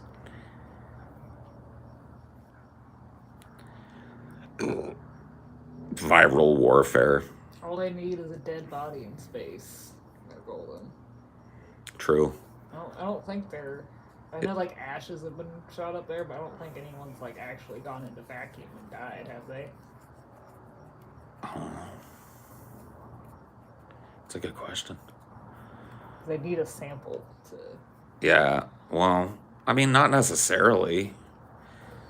What if they just had some fucking like protovirus that as soon as it got into a host, it figured it out and mutated and became instantly deadly or some shit? Biotechnology. Yeah, if it's like a bioweapon or some kind of like, you know, whatever, nanobot or some shit. Yeah. Where it's just like functionally like the size of an atom, but it gets inside of us and just wreaks havoc, like rips us apart from the inside.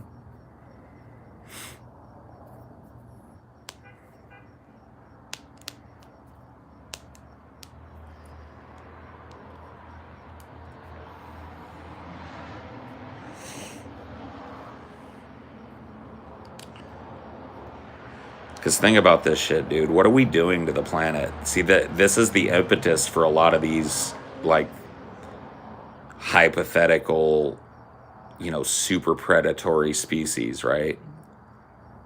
What have we done on the world? We have mined out all of, not all, but a ton of its precious metal, silicate, boron, and fucking cobalt, and all that shit. That shit doesn't disappear. Like, it's just been taken up out of the ground and put in a ton of trash and a bunch of other shit.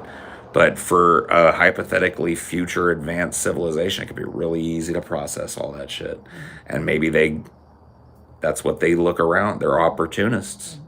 They find a species that's not quite going to get off its own planet, but that has mined it out and taken all of the riches up out of it so they don't have to do it themselves. And they just come and scoop all our shit up and process it. Well, that's what some people want to do with us space traveling, just to space mine. Yeah. So why wouldn't another species want to space mine? I'm just saying, maybe, like, we want to mine asteroid belts. What if they mine civilizations? Yeah.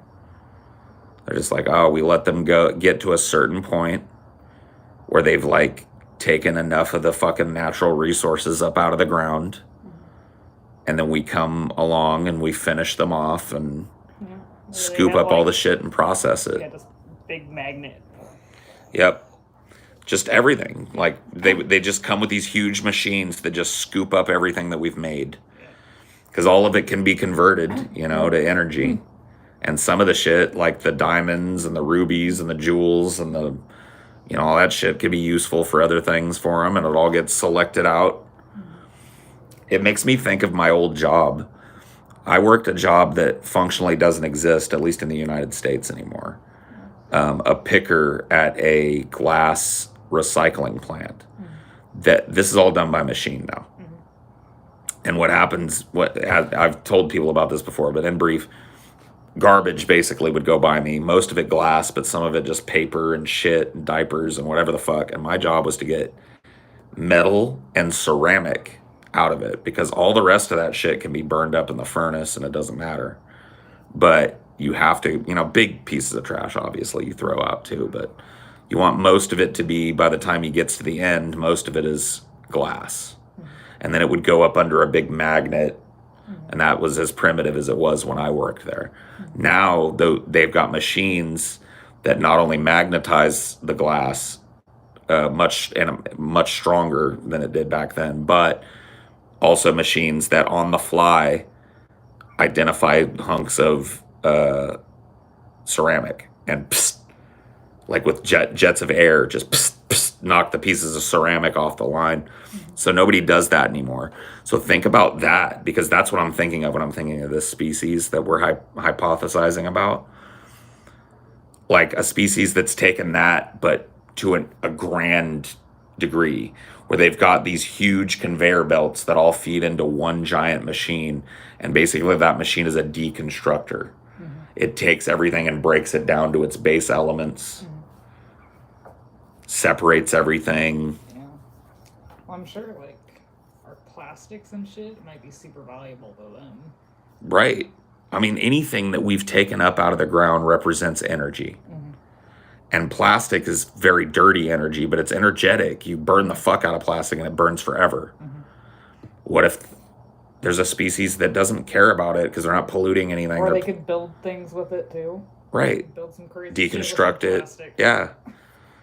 And it's like they let us refine all these metals and pull all this natural resource out of the ground, and then they come along and scoop it all up and use it.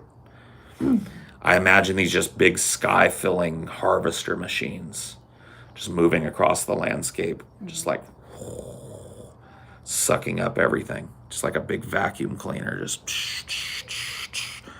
just every buildings and houses and cars and everything else, just into they're big rolling factories, and at the back end of them they just crap out, all these elements all fucking packed into cubes for transport. Just here's some iron, here's some steel, here's some fucking silicate, here's some fucking plastic. Here's some fucking gold. Here's some diamond. It's all.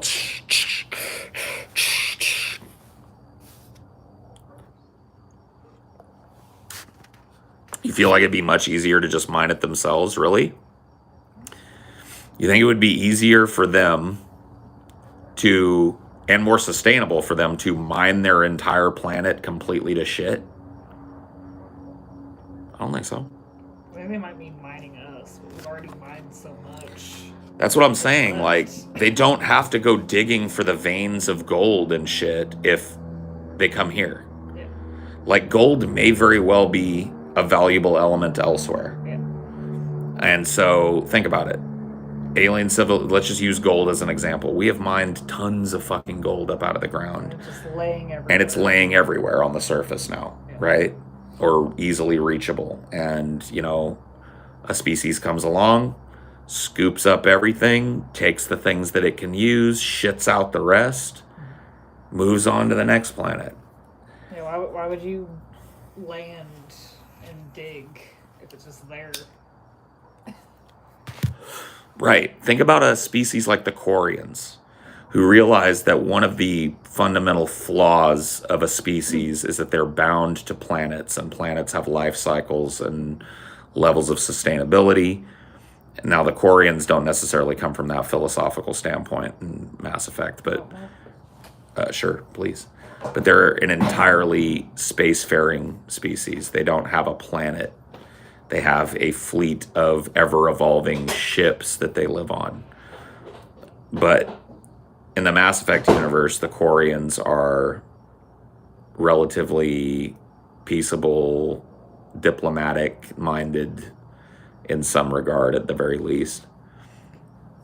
Think about a species that isn't, but that operates in that way.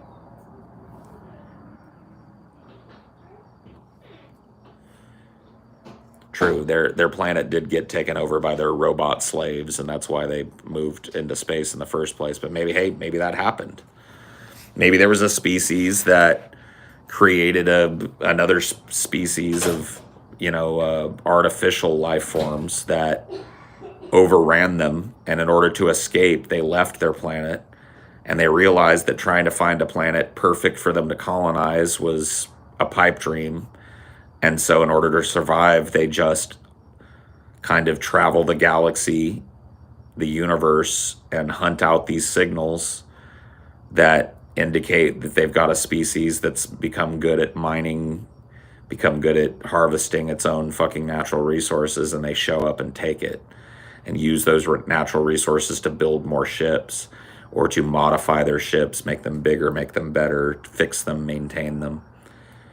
And they develop a kind of a mantra or a societal kind of drive that says that, being terrestrial is death.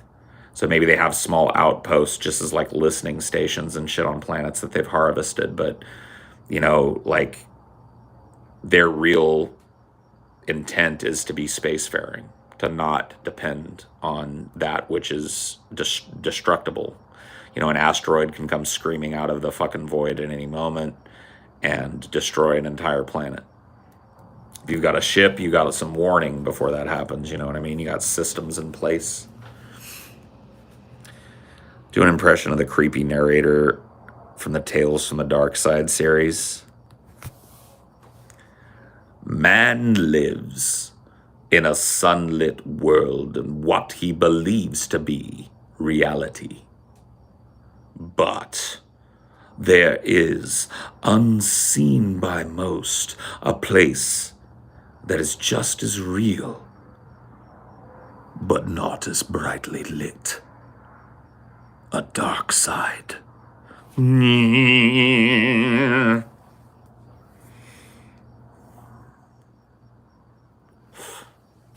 There you go. You got your money's worth.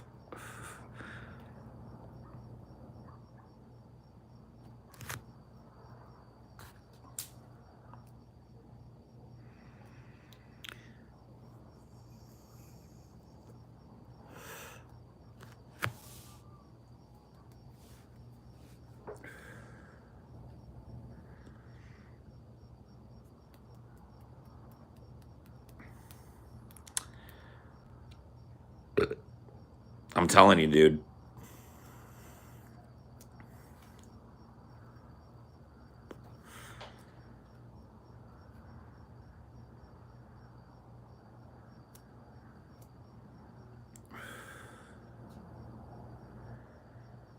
It's fucking crazy to think about.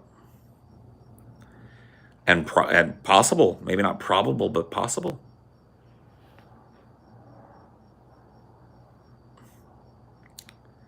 And if you think about it, it might make more sense than some of the assumptions that we make about first contact with an alien species. You know what I mean? Like, if what happened here is that the apex predator dominated its environment, then why do we keep expecting these wispy little fucking gray aliens to show up and go, hello, take us to your leader, Nanu Nanu?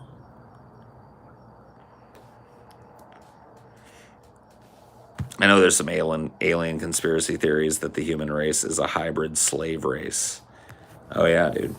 Oh yeah, bro. They just show up and farm us once in a while, take us off to the fucking mines.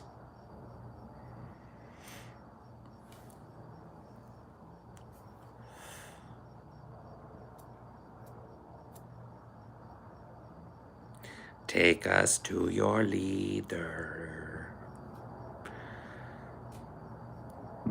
More than likely, they're going to be like, you know, fuck you. Give us all your shit.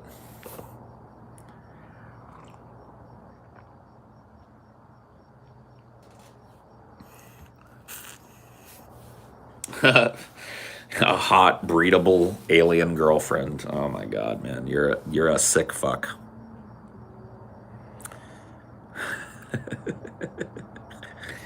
You, sir, are one sick puppy. But I kind of hope, I kind of hope you get it. Sick as you are.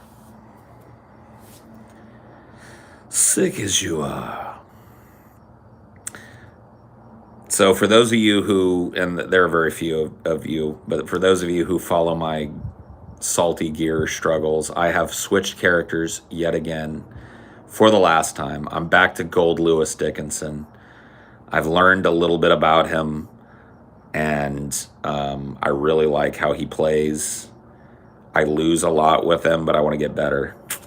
Can we play again? Give me some time to get better with Gold Lewis, dude. Okay, I just recently learned how to, like, hit confirm into a super and shit in this game. Like, I recently got to the point. Yeah, dude, Zato he's fun, but dude is a little too complicated for me. And I actually watched a video that really helped me on YouTube. I was scrolling through YouTube earlier today before I had a fucking long-ass meeting.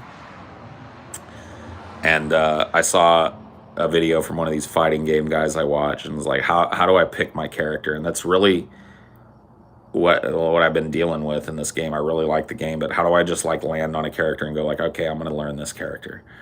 And this dude gave me this term. It's called analysis paralysis, and I'd never heard it before. But he was like, it happens to a lot of people in fighting games or video games in general that give you a lot of choice for what you play. And it definitely has happened to me in other games that aren't fighting games, like MMOs and shit.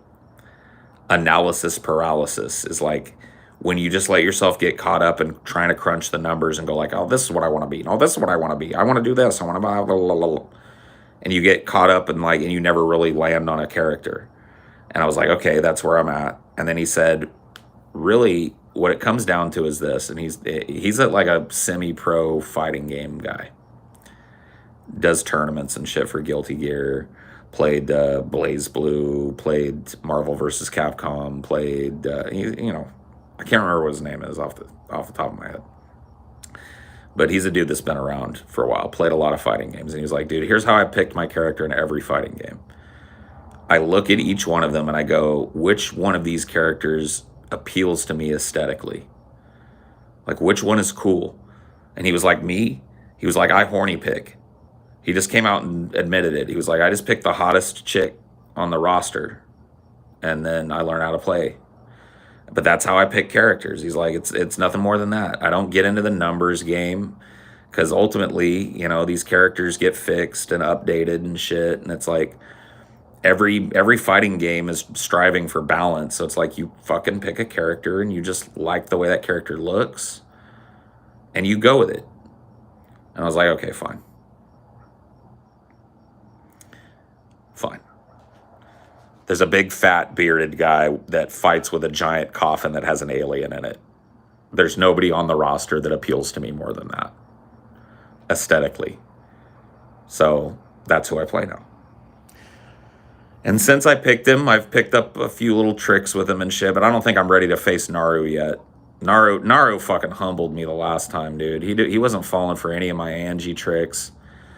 I still don't know how to fucking, like, Roman cancel. I do, but I'm not real good at it yet. I'm just now getting into some of the shit that I can do, but of course you started playing Ramlethal. You want to know why, Naru? Because you always gravitate to the most fucking annoying characters to fight.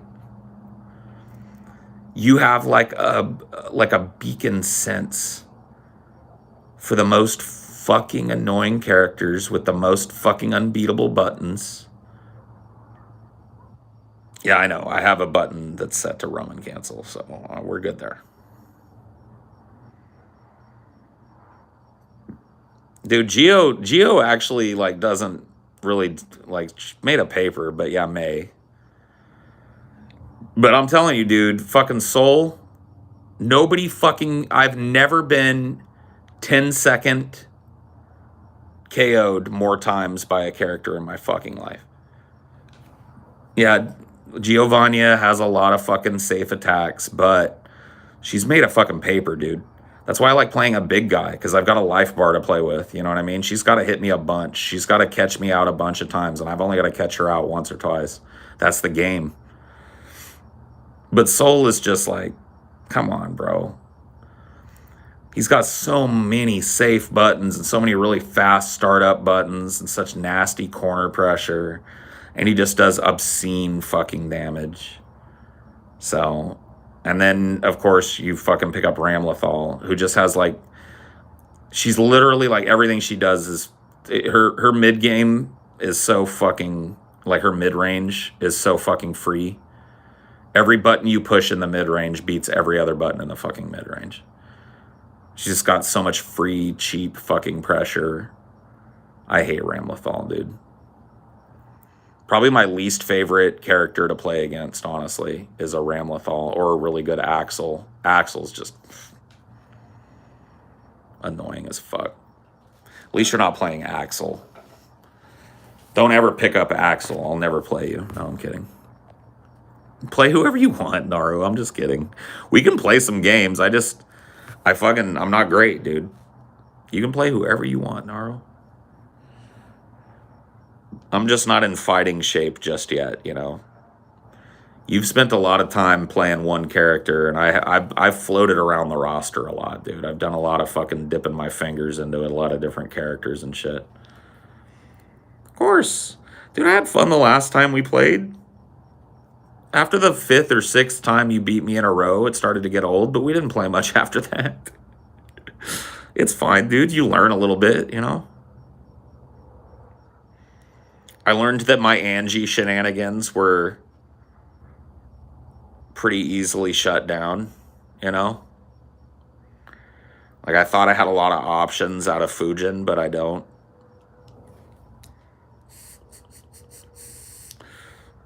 Doesn't it suck when I start talking about shit that people don't know about in the middle of the fucking show? My brain is like that, though. I'm sorry, guys. Like, I have an interest for it. I can't transfer that interest to you guys, but my brain wanders to it.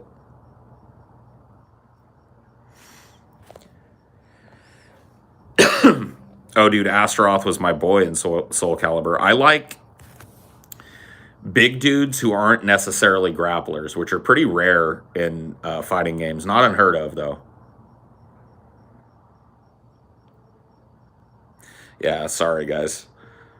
My brain is a little fucked up sometimes. It wanders. It wanders from fucking topic to topic, and I don't know why I started thinking about Guilty Gear.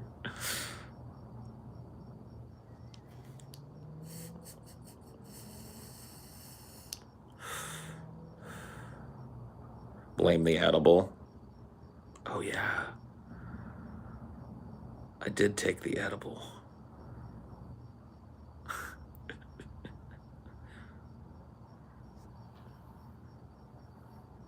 Analysis paralysis. I like that, man. I think that's going to help me in video games. Because he's very much right, dude. These fighting games and shit, you can watch these tier lists and shit where everybody's like, oh, this is the best characters in the game and these are the worst. But when it comes down to it, dude, if you spend a lot of time playing a character, you're going to be really good at them. And that's what I want to do. I don't want to be really good, but I want to be okay with a character and just have fun. Yeah, tier lists don't really matter unless you're like playing in fucking tournaments. And even that, dude, a lot of the Guilty Gear tournaments I watch, some weird characters will win. Like I watched a Faust win one of the fucking quarterfinal tournaments or whatever the fuck. So there's some weird characters that get through, sneak through.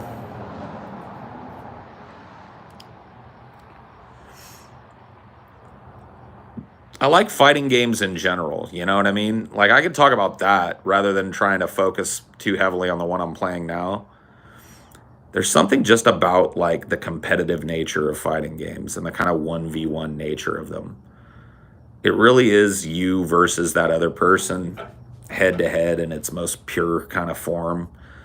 And you really have a chance, like the chance to style on a person, you know what I mean?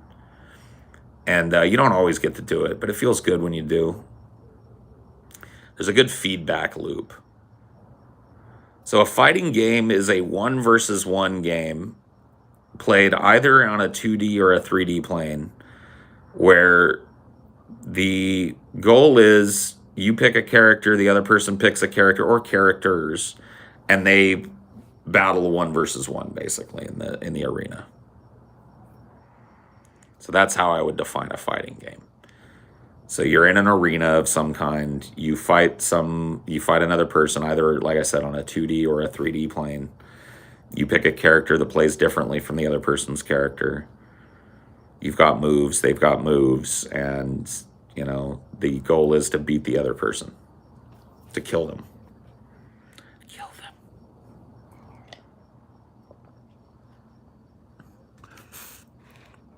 Soul Calibur is a fighting game. Smash Brothers is a fighting game. Street Fighter is a fighting game. Mortal Kombat is a fighting game. You know, the list goes on and on.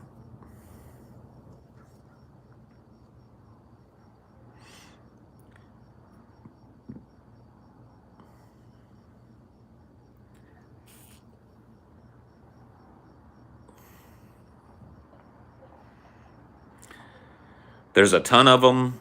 A lot of people say the golden age of the fighting game was in the 90s, early 2000s. But I really think that fighting games have just gotten better and better. Like, I haven't been as jazzed about a fighting game as I am about Guilty Gear in a long time. I'm really enjoying my time with it. So, yeah. And maybe there's a new renaissance for fighting games on the horizon or whatever the fuck, but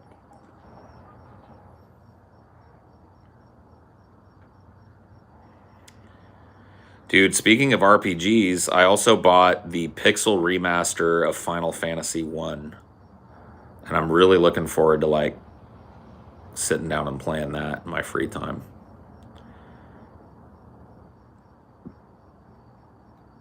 Playing some of the old classics, man. Fucking Final Fantasy 1? You kidding me? It's probably like 8 the last time I played that game. Elder Scrolls 6. Dude, you and I will both be fucking graybeards and fucking old ladies and spinsters by then.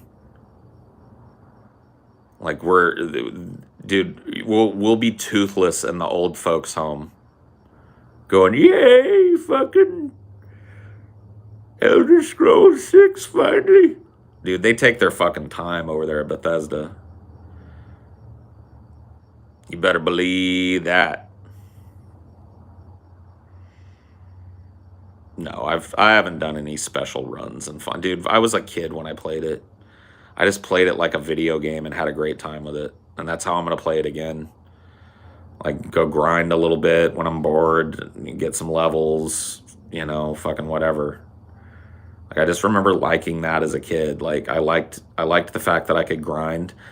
Dude, I know this is like really going to fucking exclude a lot of people, but dude, the Phantasy Star series when I was a kid, that was my jam. See, because I had a Genesis. I didn't have a Super Nintendo and shit. So I got to play Final Fantasy like 1 and 2. But Final Fantasy 3, which is Final Fantasy 6 in Japan, whatever the fuck, I didn't get to play because it was a Super Nintendo game. But I had a Genesis. And on the Genesis, you had the Phantasy Star games. Oh my fucking God, dude. Phantasy Star, I think it was Phantasy Star 2 or 3. Dude, I played the fuck out of that game. It was so cool discovering the different, like, because there were like combo attacks. I don't think Elder Scrolls is going to suck, dude. Dude, think about it. The last game in that series is still talked about every fucking day and played by millions of people every fucking day. The modding community for fucking Elder Scrolls 5 Skyrim is easily the most robust modding community in video games, bar none. Dude, you gotta understand, bro. That's why there's no fucking word. That's why, because it'll be ready when it's ready. They know that they have to fill those shoes with it.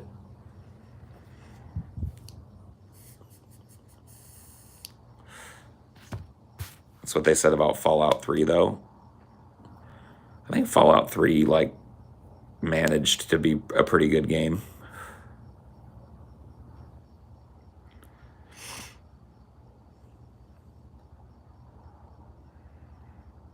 Maybe I'm wrong about that.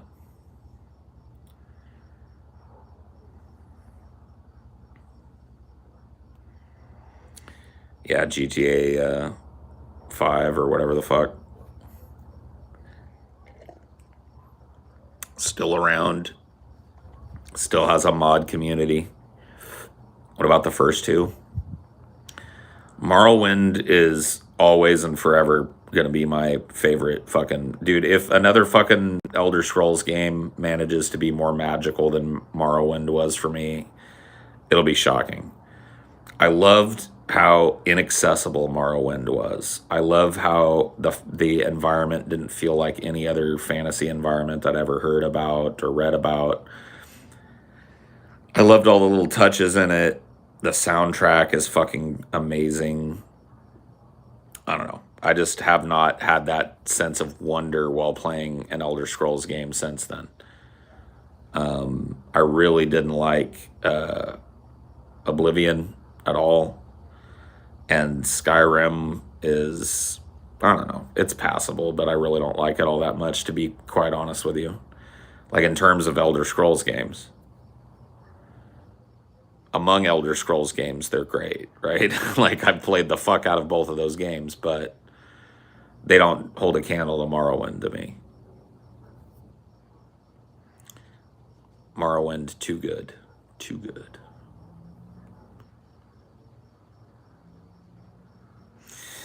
Anyway, I gotta go. I'll see